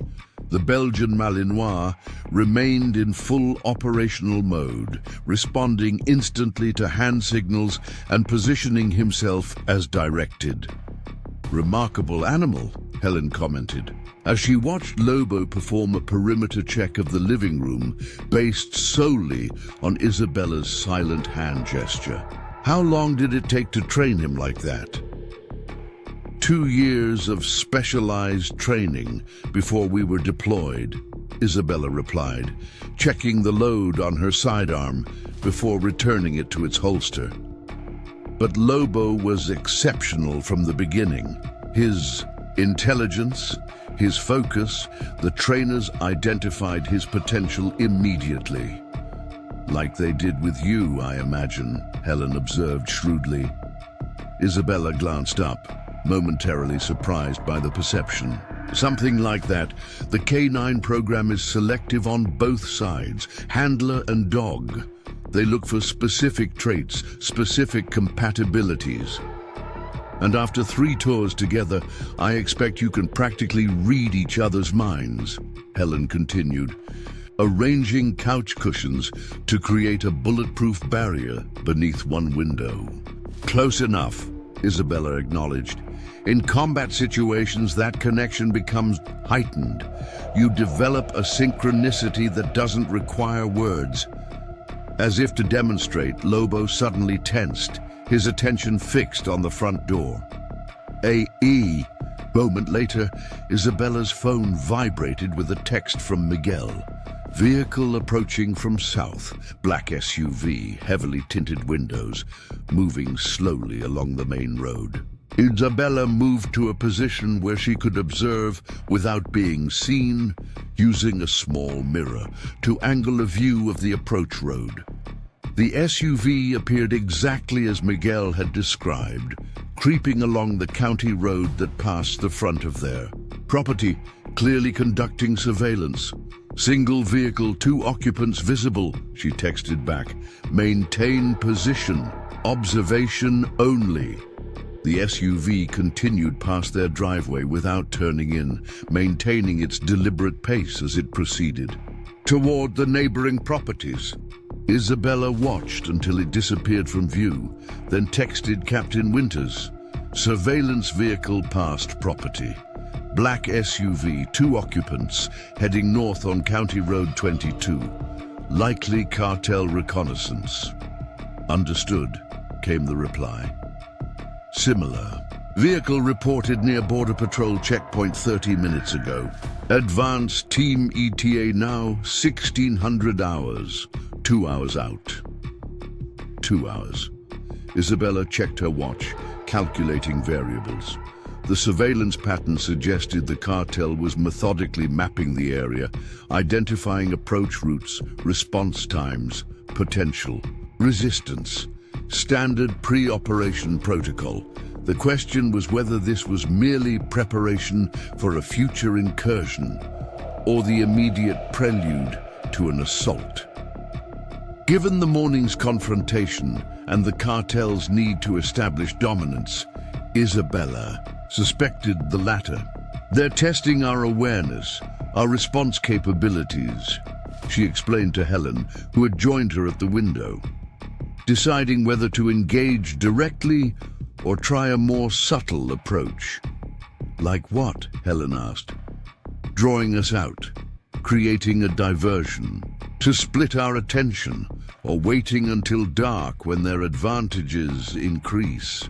Helen absorbed this with the practical acceptance of someone who had lived through decades of border instability. So we give them nothing to work with, no reaction, no indicators of our preparations. Exactly, Isabella confirmed, impressed with the older woman's tactical instinct. We maintain position, minimize movement visible from exterior vantage points, and prepare for multiple scenarios. Over the next hour, the SUV made 2 more passes along the county road, maintaining its unhurried pace, never turning toward the ranch, but clearly establishing a presence. After the 3rd pass, Isabella's radio crackled with Miguel's voice. Eastridge Observer is moving, heading north along the ridgeline, likely to maintain sightlines on the county road. Wait. A pause, then. Second individual now visible on the ridge. They're establishing multiple observation posts. Isabella processed this information, visualizing the tactical map developing around them. Understood. Maintain your position. Report any approach to the property line. She texted the update to Captain Winters, whose response was immediate. Advanced team now 90 minutes out. Border Patrol units being redirected to your vicinity as additional support. Maintain defensive posture. 90 minutes. Isabella checked ammunition, communication devices, Lobo's harness and command collar, controlling the variables she could, while preparing for those she couldn't. As the afternoon advanced, the waiting became its own form of psychological pressure. Helen had positioned herself at the kitchen table with a clear view of the back approach to the house, a shotgun within easy reach. She maintained a calm demeanor, but Isabella noticed the way she repeatedly checked the weapon's action. A nervous tell from someone otherwise composed. My Herbert always said the waiting was worse than the fighting, Helen remarked, catching Isabella's observation. In Korea, he said they'd spend days in frozen foxholes, jumping at shadows before the actual attack came. Isabella nodded, understanding completely. In Afghanistan, the anticipation of ambush had often been more psychologically taxing than the firefight itself. The human mind could fabricate infinite threats during periods of tense waiting. The difference is, we know they're coming, she replied, adjusting the frequency on her radio to check in with Miguel. That gives us the advantage of preparation. Before she could complete the radio check, Lobo's posture changed dramatically. The dog moved to the front window, body rigid with alertness, a barely audible growl emanating from his throat. Isabella joined him immediately, checking sight lines for the threat he had detected, nothing visible from her vantage point. But she had learned to trust Lobo's senses implicitly. If he indicated danger, it existed. Whether she could perceive it yet or not, she keyed the radio. Miguel, status report. Lobo's alerted to something on the front approach. Miguel's response came back immediately, his voice tense. 2 vehicles just turned off the county road onto our driveway. SUV in front, pickup truck behind, moving slowly. Lights off despite the shadows. Can't get clear count of occupants from this distance. Isabella moved to the side window, where she had a partial view of the driveway. The vehicles had stopped about halfway to the house, positioning themselves where the curve in the drive provided natural cover from direct fire from the ranch house. I count 4 individuals exiting vehicles, she reported into the radio, spreading out using the vehicles for cover, at least 2 long guns visible. The cartel had apparently decided waiting for darkness presented more risks than immediate action. With the morning's confrontation having revealed Isabella and Lobo's capabilities, they had returned with greater numbers and a more strategic approach. Isabella texted Captain Winters with urgent brevity. Contact imminent. Multiple hostiles. Approaching from main drive. Request immediate QRF. Then she turned to Helen, her voice calm but authoritative. Move to the back bedroom, away from windows. Take the shotgun and the second radio. First sign that they've breached the house, you call for Miguel, then get into the bathroom and lock the door. Helen stood, gathering the designated items with remarkable steadiness for a woman her age. And you? Lobo and I will create a defensive perimeter that keeps them focused on us, not searching the house. Isabella checked her sidearm one final time, then attached Lobo's tactical command receiver. We've done this before. As Helen moved to the designated safe room, Isabella positioned herself strategically near the front of the house, where she could observe the approaching threats while maintaining cover. Lobo stayed at her side, his entire demeanor transformed into the combat-ready, military working dog that had accompanied her through firefights and ambushes across Afghanistan. Through the window, Isabella could see the cartel members advancing in a surprisingly disciplined formation, pairs providing cover for each other, utilizing available concealment, maintaining dispersal to avoid presenting group targets. This was not the haphazard approach of common criminals. These were trained individuals executing tactical movement. Her radio crackled with Miguel's voice. I count 6 total, 4 advancing on the house, 2 maintaining position at vehicles. Copy, Isabella responded quietly. Do not engage unless directly threatened. Your position remains concealed for now. That's our advantage. She made a quick assessment of their tactical situation. The cartel forces had superior numbers and likely firepower, but Isabella and Lobo had tactical training, intimate knowledge of the terrain, and the element of surprise regarding their true capabilities. Most importantly, they only needed to hold their position until Captain Winter's advance team arrived, now less than an hour out, according to the last update. Isabella sent a final text to Winters. Engagement beginning. 6 hostile forces, maintaining defensive position. The response flashed almost immediately. QRF dispatched. Hold position. Assistance inbound. Slipping the phone into her pocket, Isabella focused entirely on the immediate threat. The 4 advancing cartel members had reached the edge of the yard, approximately 50 meters from the house. They paused there, using the decorative boulder landscaping for partial cover while evaluating the seemingly quiet ranch house. Isabella recognized the leader from the morning confrontation, the tall man with the scar and mustache. He was directing the others with hand signals, establishing a surrounding formation that would allow approach from multiple angles simultaneously. Standard tactical doctrine for a building breach. These were definitely professionals, not common enforcers. Isabella considered her options. Direct confrontation would create immediate danger for Miguel and Helen, but allowing the cartel members to approach unchallenged would surrender their defensive advantage. They needed a response that would disrupt the cartel's coordination without escalating immediately to deadly force. She turned to Lobo, who remained focused and ready beside her. "Time to go to work," she whispered, attaching his specialized lead to the tactical harness. Moving silently to the side door where she would be obscured from the cartel's line of sight, Isabella eased it open. She gave Lobo a series of hand commands, directing him to a concealed position along the eastern approach to the house.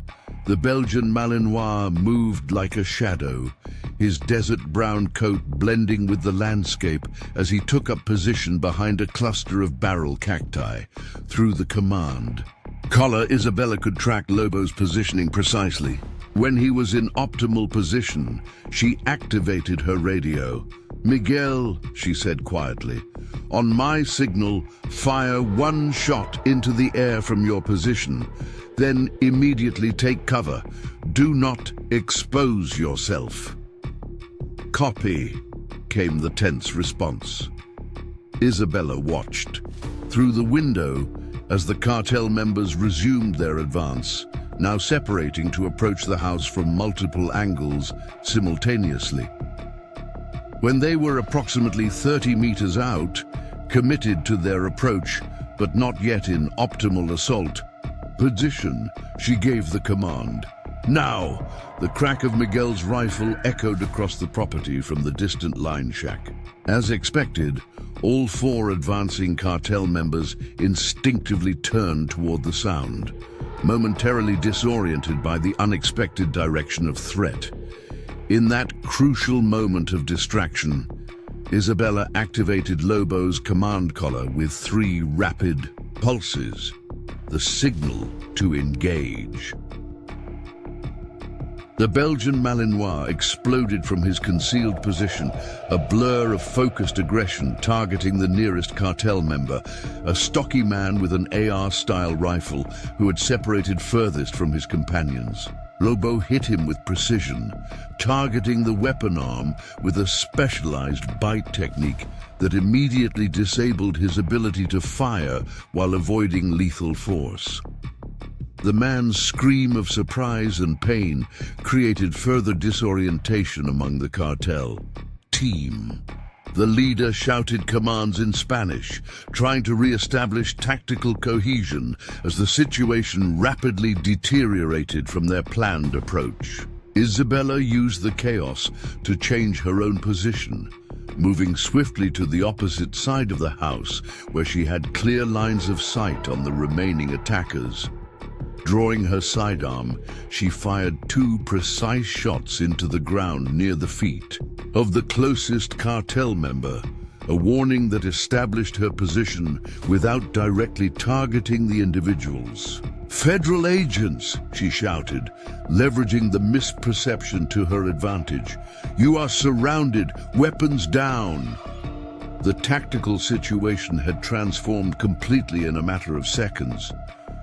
What had begun as a coordinated approach by superior numbers had dissolved into confusion and individual reactions. One man disabled by Lobo, the others now caught between apparent threats from multiple directions.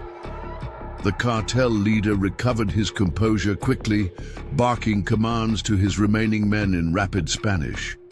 Isabella caught enough to understand. He was directing them to maintain position and establish a perimeter, battlefield adaptation that confirmed her assessment of his training. "Francotirador!"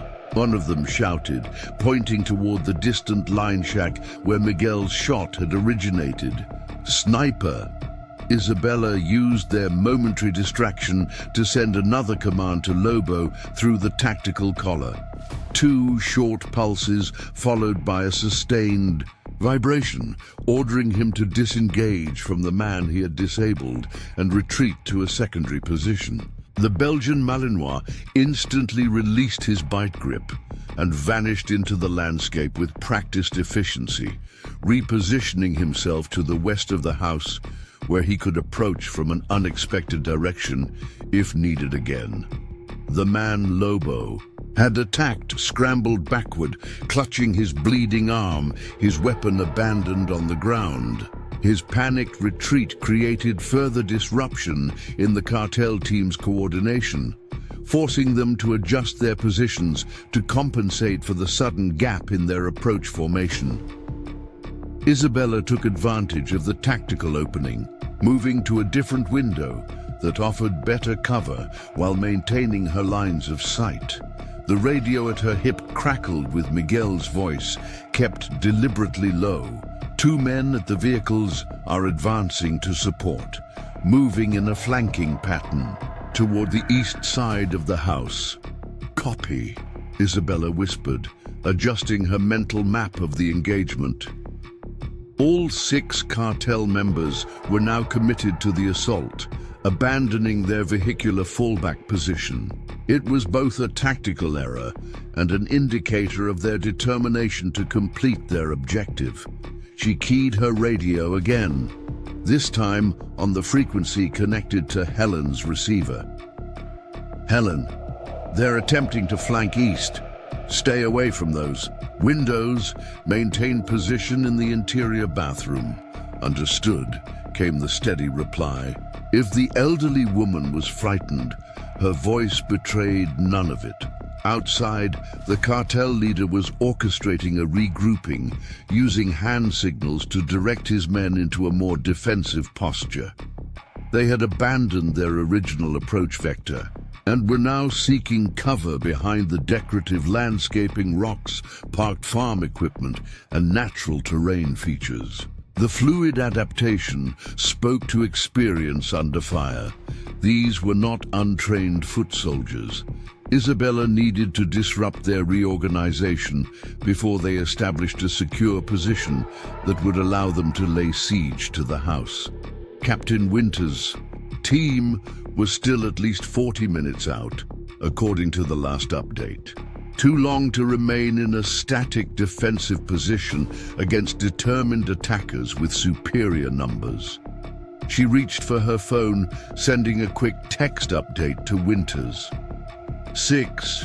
Hostiles engaged around main house. Need immediate air support or QRF? The response was immediate. Helicopter diverted from border patrol operation. ETA 15 minutes. Can you mark your position? 15 minutes. They needed to hold out just 15 minutes for aerial support. A. game-changing tactical advantage that would likely end the confrontation immediately. The cartel, for all its resources, would not engage against federal air assets. Affirmative, Isabella texted back, then to Miguel. Border Patrol air support inbound. 15 minutes. Need to mark our position when they approach. Can you deploy? The emergency flares from the line shack when you hear helicopter. Copy, Miguel responded. I have visual on all 6 targets from this position. They're establishing a semicircle around the front and east side of the house. The tactical situation was deteriorating rapidly. With their disciplined deployment, the cartel members would soon have the house effectively surrounded, cutting off potential escape routes and limiting Isabella's ability to maneuver. She needed to break their momentum again before they completed their encirclement. Turning to her tactical advantages, Isabella considered Lobo's position. The Belgian Malinois remained hidden at the western perimeter, invisible to the cartel members focused on the house.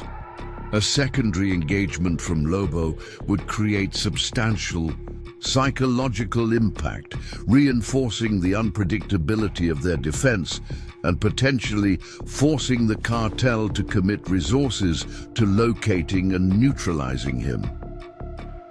Before she could implement this approach, a single gunshot cracked across the property. One of the cartel members had fired at a movement he'd detected, the bullet splintering the wooden frame of the front window. The engagement had escalated to live fire. Isabella ducked below the windowsill as 2 more shots followed in quick succession, punching through glass and embedding in the interior wall behind her. The cartel was testing their defenses, attempting to provoke return fire that would reveal defender positions and capabilities, standard insurgent tactics, familiar from her Afghanistan deployments. Isabella remained disciplined, declining to return fire immediately. Without confirmed targets or imminent threat, conserving ammunition and concealing her position remained the priority. Her radio crackled with Miguel's urgent voice. They've split into 3 teams, 2 men approaching from the east, 2 from the front, 2 circling toward the west side, directly toward Lobo's position. The western approach presented both danger and opportunity. If the cartel members discovered Lobo, they would gain tactical awareness of one of Isabella's primary assets. But they would also be vulnerable to the dog's specialized training for just such scenarios. Copy, Isabella responded. Maintain your concealment. Priority is marking our position for air support. She switched to the command channel for Lobo, sending a series of specialized pulses that communicated a complex instruction. Remain concealed, allow approach, engage only if discovered or upon specific command.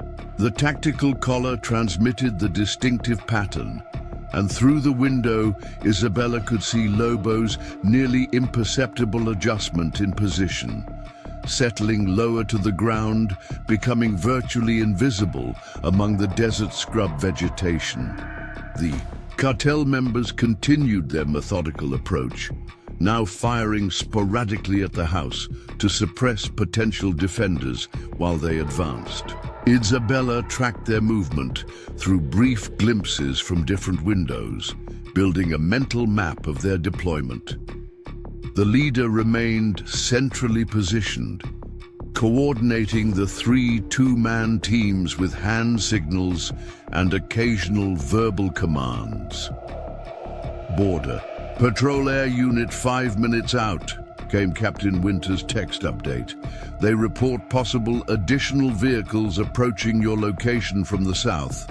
Situation escalating. Additional vehicles, reinforcements. The cartel was committing significant resources to this operation, far beyond what would be justified for simple intimidation of uncooperative landowners. Something more was at stake here. something Isabella didn't yet understand but could sense in the scale and coordination of their response. A sharp crack, followed by the distinctive whine of a ricochet, brought Isabella's attention back to the immediate threat. The cartel members on the eastern approach had reached the side of the house and were testing windows and doors, seeking entry points. Their disciplined movement suggested military or police training, maintaining cover, communicating, positions, establishing mutually supportive firing positions. Inside the house, Helen's radio transmitted a whispered update. "I can hear them at the window near the kitchen. They're trying to force it open." The tactical situation was reaching a critical juncture. If the cartel breached the house before air support arrived, the confined space would neutralize many of Isabella and Lobo's advantages while putting Helen at direct risk. She needed to disrupt their approach immediately, even at the cost of revealing her position. Isabella made her decision, moving swiftly to the kitchen where she could intercept the attempted breach. Positioning herself at an angle that provided both cover and a clear sightline to the window, she aimed her sidearm at the frame where shadows indicated movement outside. When a tool appeared at the window edge, attempting to force the lock, Isabella fired twice in rapid succession. The bullets splintered the wooden frame inches from the intruder's hands. A startled curse in Spanish was followed by the immediate withdrawal of the tool. "Federal agent," Isabella shouted again, maintaining the deception that had created uncertainty in their earlier exchange. "The property is surrounded. Throw down your weapons." The psychological tactic bought precious seconds as the cartel members outside the window retreated to reassess. But Isabella knew the respite would be temporary. By firing, she had confirmed a defender's position in the kitchen area. Information the cartel leader would immediately incorporate into his tactical planning. She keyed her radio. "Miguel, I've engaged. Eastern approach team temporarily repelled. What's your visual on the western team?" "They've reached the equipment shed," came the tense reply. 20 meters from Lobo's position, moving cautiously. Isabella calculated risk against necessity. The cartel's three-pronged approach was designed to divide the defender's attention, a standard tactic against unknown force sizes. But with air support now just minutes away, she needed to concentrate on preventing a breach rather than maintaining her defensive perimeter. "Lobo, engage Western team," she commanded through the tactical collar, sending the distinctive three-pulse pattern that authorized full tactical response.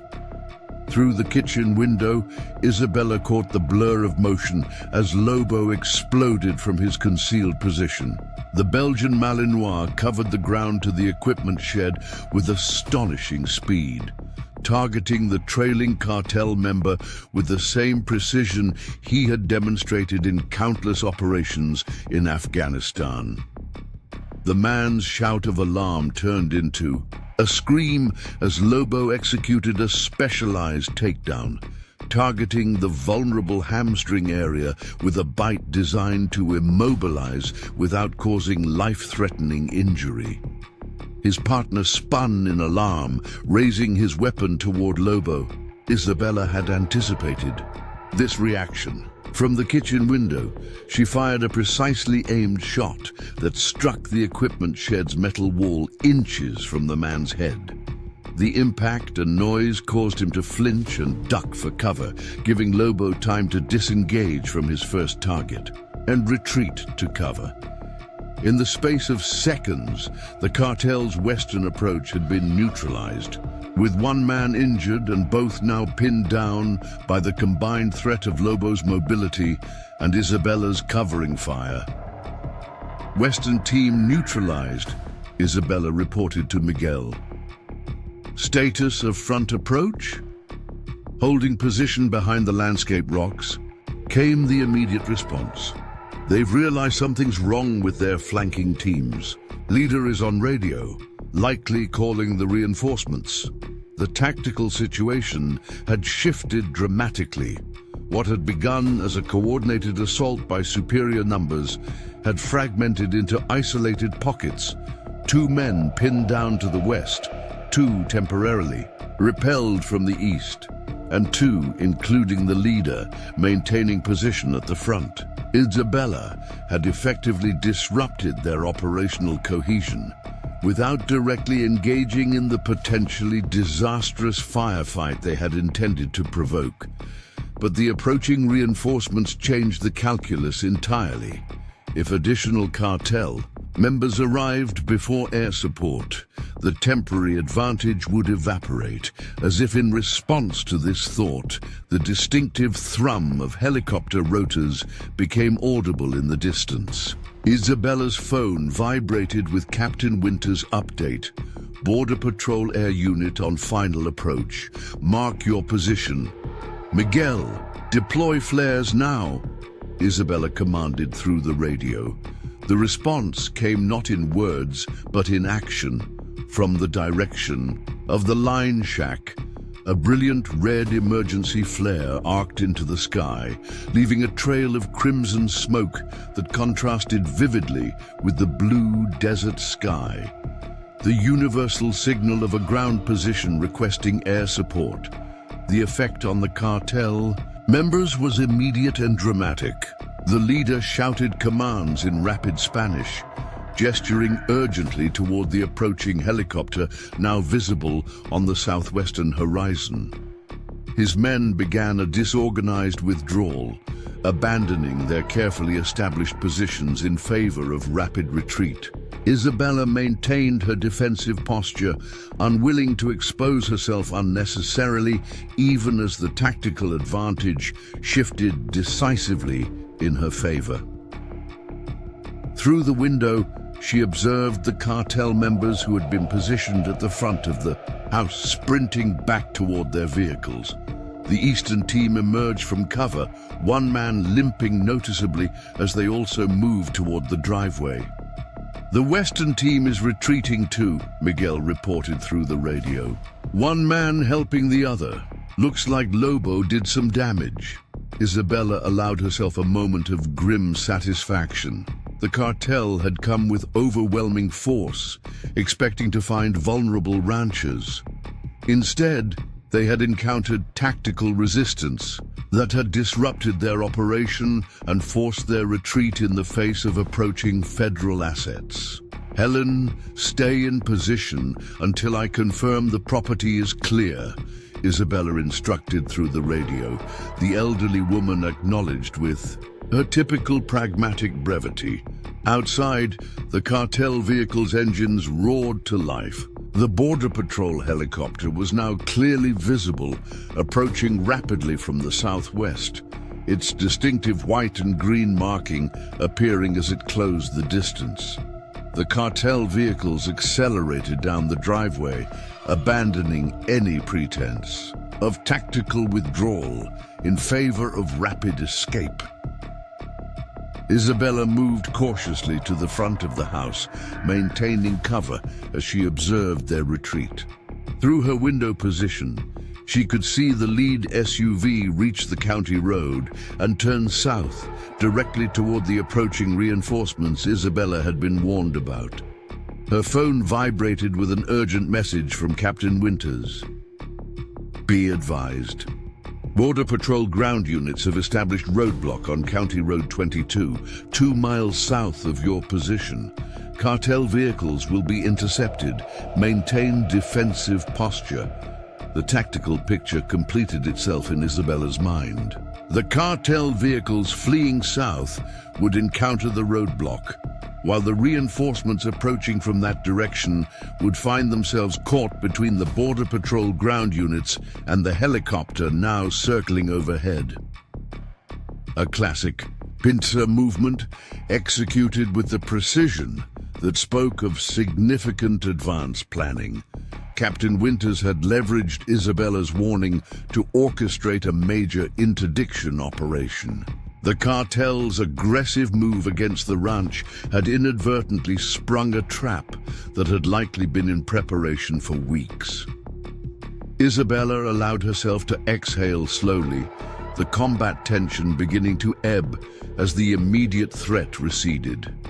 She moved to the front door, opening it cautiously while maintaining a defensive position. The property appeared clear, the only movement the swirling dust left by the departing vehicles. Miguel, property appears secure. Maintain observation position until Border Patrol confirms roadblock engagement. Copy, came the relieved response. Helicopter is circling the southern approach road. Looks like they're tracking the vehicles. Isabella stepped onto the porch, Lobo materializing from his position to join her.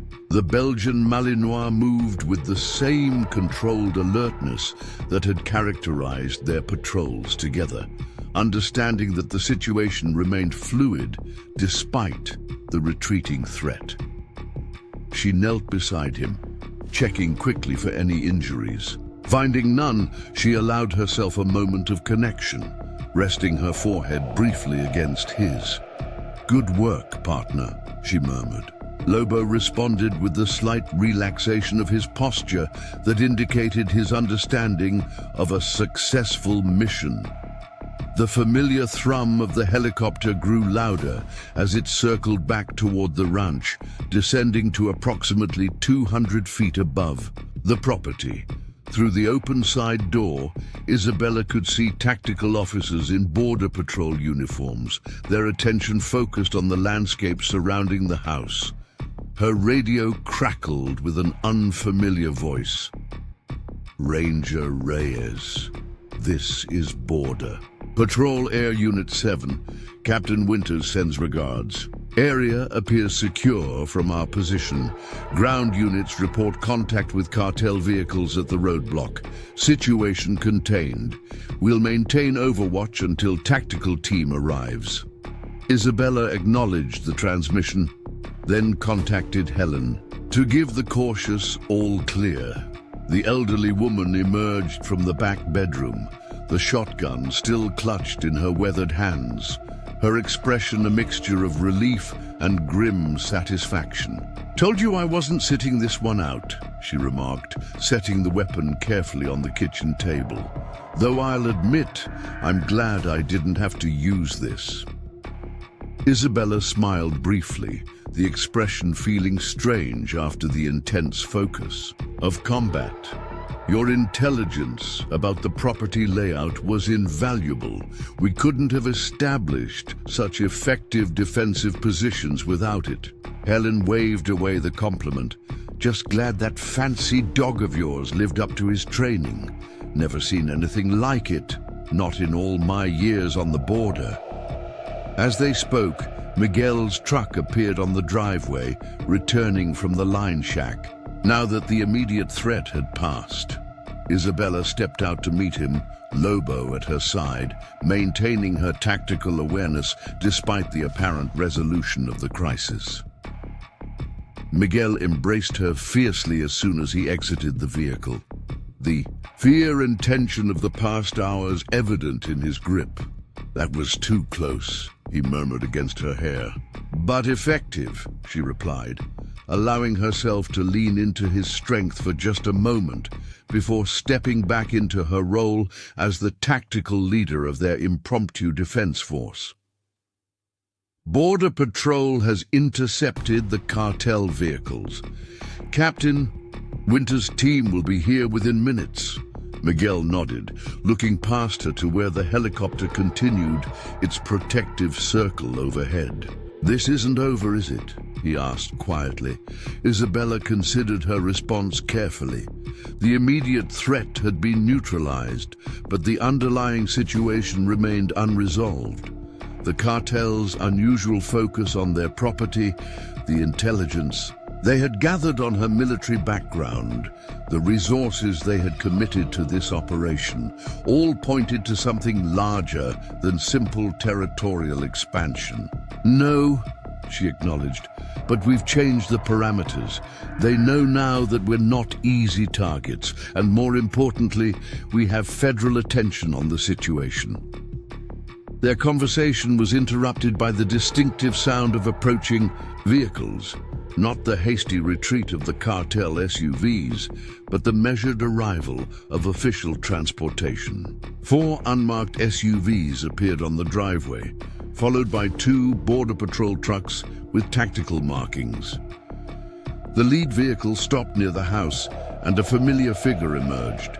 Captain Sarah Winters, dressed in the tactical uniform of Homeland Security's Border Operations Division. Her expression was professionally neutral as she approached, but Isabella could read the concern and relief in her former commanding officer's eyes. "Ranger Reyes," Winters greeted her formally, then dropped the official tone. "Damn good to see you in one piece, Bella. You too, Lobo." She reached down to acknowledge the Belgian Malinois, who recognized her from their deployment days and permitted the brief contact. "Your timing was impeccable, Captain," Isabella responded, falling naturally into the respectful address, despite the years since their formal chain of command had dissolved. Winters nodded, her expression turning serious as she surveyed the property. Bullet holes in the house siding, the disturbed earth where cartel members had taken cover, shell casings glinting in the late afternoon sunlight. "This went beyond typical cartel intimidation," she observed. "The tactics, the resources committed, the specific targeting, it's all consistent with a priority operation." She turned to face Isabella directly. "Which raises the question, why your ranch? What makes this location so important that the Sonora Cartel would risk direct engagement with former U.S. military personnel?" It was the question that had been forming in Isabella's mind throughout the confrontation. The cartel's approach had been too determined, too resource-intensive for simple territorial expansion or random intimidation. "The location," Miguel interjected, joining the conversation. "Our property sits at the junction of 3 unmarked access routes to the highway. From a smuggling perspective, it's strategically positioned." Winters nodded thoughtfully. "That's part of it, certainly. But we've been tracking Sonora cartel movements for months. Their recent operations have all focused on establishing infrastructure, not just transportation routes, but secure locations for temporary storage and distribution." The implications settled over them as Winters continued. "We believe they've identified this area for a major distribution hub. Your ranch, with its remote location and extensive outbuildings, would be ideal for their purposes." Isabella processed this information, integrating it with her observations of the cartel's unusual focus and resource commitment.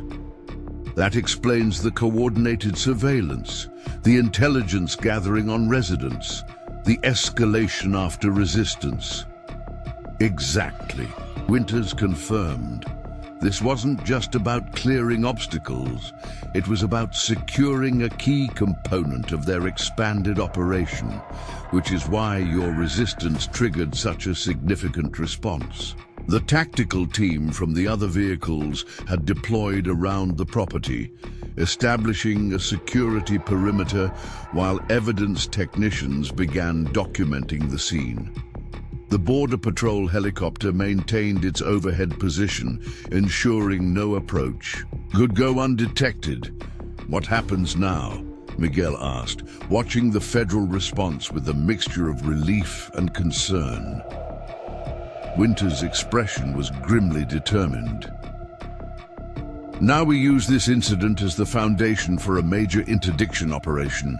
Your property, with your permission, becomes the center of our counter network. The intelligence we gather from the individuals captured at the roadblock, combined with the surveillance we've already established, gives us the opportunity to dismantle the Sonora Cartel's entire northern distribution system. Isabella understood. Immediately, you want to turn their plan against them. Let them think they've established their hub, then close the trap. Precisely, Winters confirmed, but it puts you directly in the crosshairs for the duration of the operation. We can provide security, surveillance, rapid response, but you'd still be living at the focal point of a major cartel's attention. The implications were clear. Isabella and Miguel would be trading one form of danger for another. The immediate threat of cartel intimidation for the long-term risk of being associated with a federal interdiction operation. Even with protection, their lives would be irrevocably unchanged. Miguel looked at Isabella, then at the ranch house with its new battle scars. "This is our home," he said simply. "If leaving means surrendering it to become part of a criminal enterprise, then staying and fighting is the only real choice." Isabella felt a surge of pride at his resolve, even as she recognized the gravity of the decision they faced. She turned to Lobo, who maintained his alert posture at her side, ready as always to face whatever threat emerged. "We've handled worse odds," she said quietly, more to herself than to the others. Then to Winters. "What's the operational timeline?" Winters' expression reflected professional approval of their decision. "We'll establish immediate security protocols tonight. Full tactical briefing tomorrow morning. The operation itself would likely extend 3 to 4 weeks, culminating in coordinated raids across multiple locations." Isabella nodded, her mind already shifting to the tactical considerations such an operation would entail. The ranch would need enhanced security measures, communication protocols, contingency plans for various scenarios. Her military training was asserting itself naturally, the strategic thinking that had made her an effective ranger resurfacing in response to this new mission. "Helen needs protection too," she said, gesturing toward the elderly woman who had emerged onto the porch to observe the federal response. "The cartel knows she's connected to us now." "Already arranged," Winters assured her. "We're establishing protective details for all potentially vulnerable individuals in the area. Ms. Davidson will have round-the-clock security, though she seems remarkably self-sufficient." This last observation came with a hint of respect, as Winters noted the shotgun Helen still carried with casual competence. As the tactical teams continued their work securing the property and gathering evidence, Isabella found herself standing at the boundary between her carefully constructed civilian life and the military world she had left behind. The familiar weight of tactical responsibility settled on her shoulders, not unwelcome, but heavy with implications for their future. Miguel seemed to sense her thoughts, his hand finding hers in a gesture of solidarity. "We knew border life came with risks," he said quietly. "Just didn't expect quite this level of excitement." Isabella squeezed his hand in response, appreciating his attempt at lightness in the face of their new reality. "Seems Lobo and I aren't as retired as we thought," she replied, watching as her former military working dog observed the tactical teams with professional interest, clearly responsive to the familiar routines of an operation in progress. The sun was beginning its descent toward the western mountains, casting long shadows across the ranch that had become both home and battleground. Whatever came next, Isabella knew with absolute certainty that the skills and partnership forged in the deserts of Afghanistan would prove decisive once again, this time in defense of a different desert, a different home, but with the same unwavering commitment to protecting what mattered most. The operation unfolded over 6 intense weeks, transforming the quiet ranch into the centerpiece of the largest cartel interdiction in Arizona history. Isabella and Lobo resumed their familiar roles, this time with Miguel and Helen as unexpected but capable team members. The final raid captured 17 cartel members, including El Ingeniero himself, discovered hiding in a hidden compartment of a water truck approaching the ranch. 6 months later, Isabella stood on the porch watching. Lobo patrolled their perimeter, not from necessity now, but from habit. The scars from the firefight remained visible on the ranch house, deliberately preserved as reminders of what they had overcome.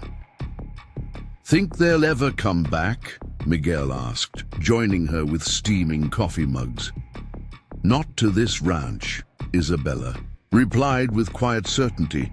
"We've made our reputation clear." The Border Patrol helicopter appeared on the horizon, not for emergency response, but for the regular training exercises now conducted with Isabella's assistance.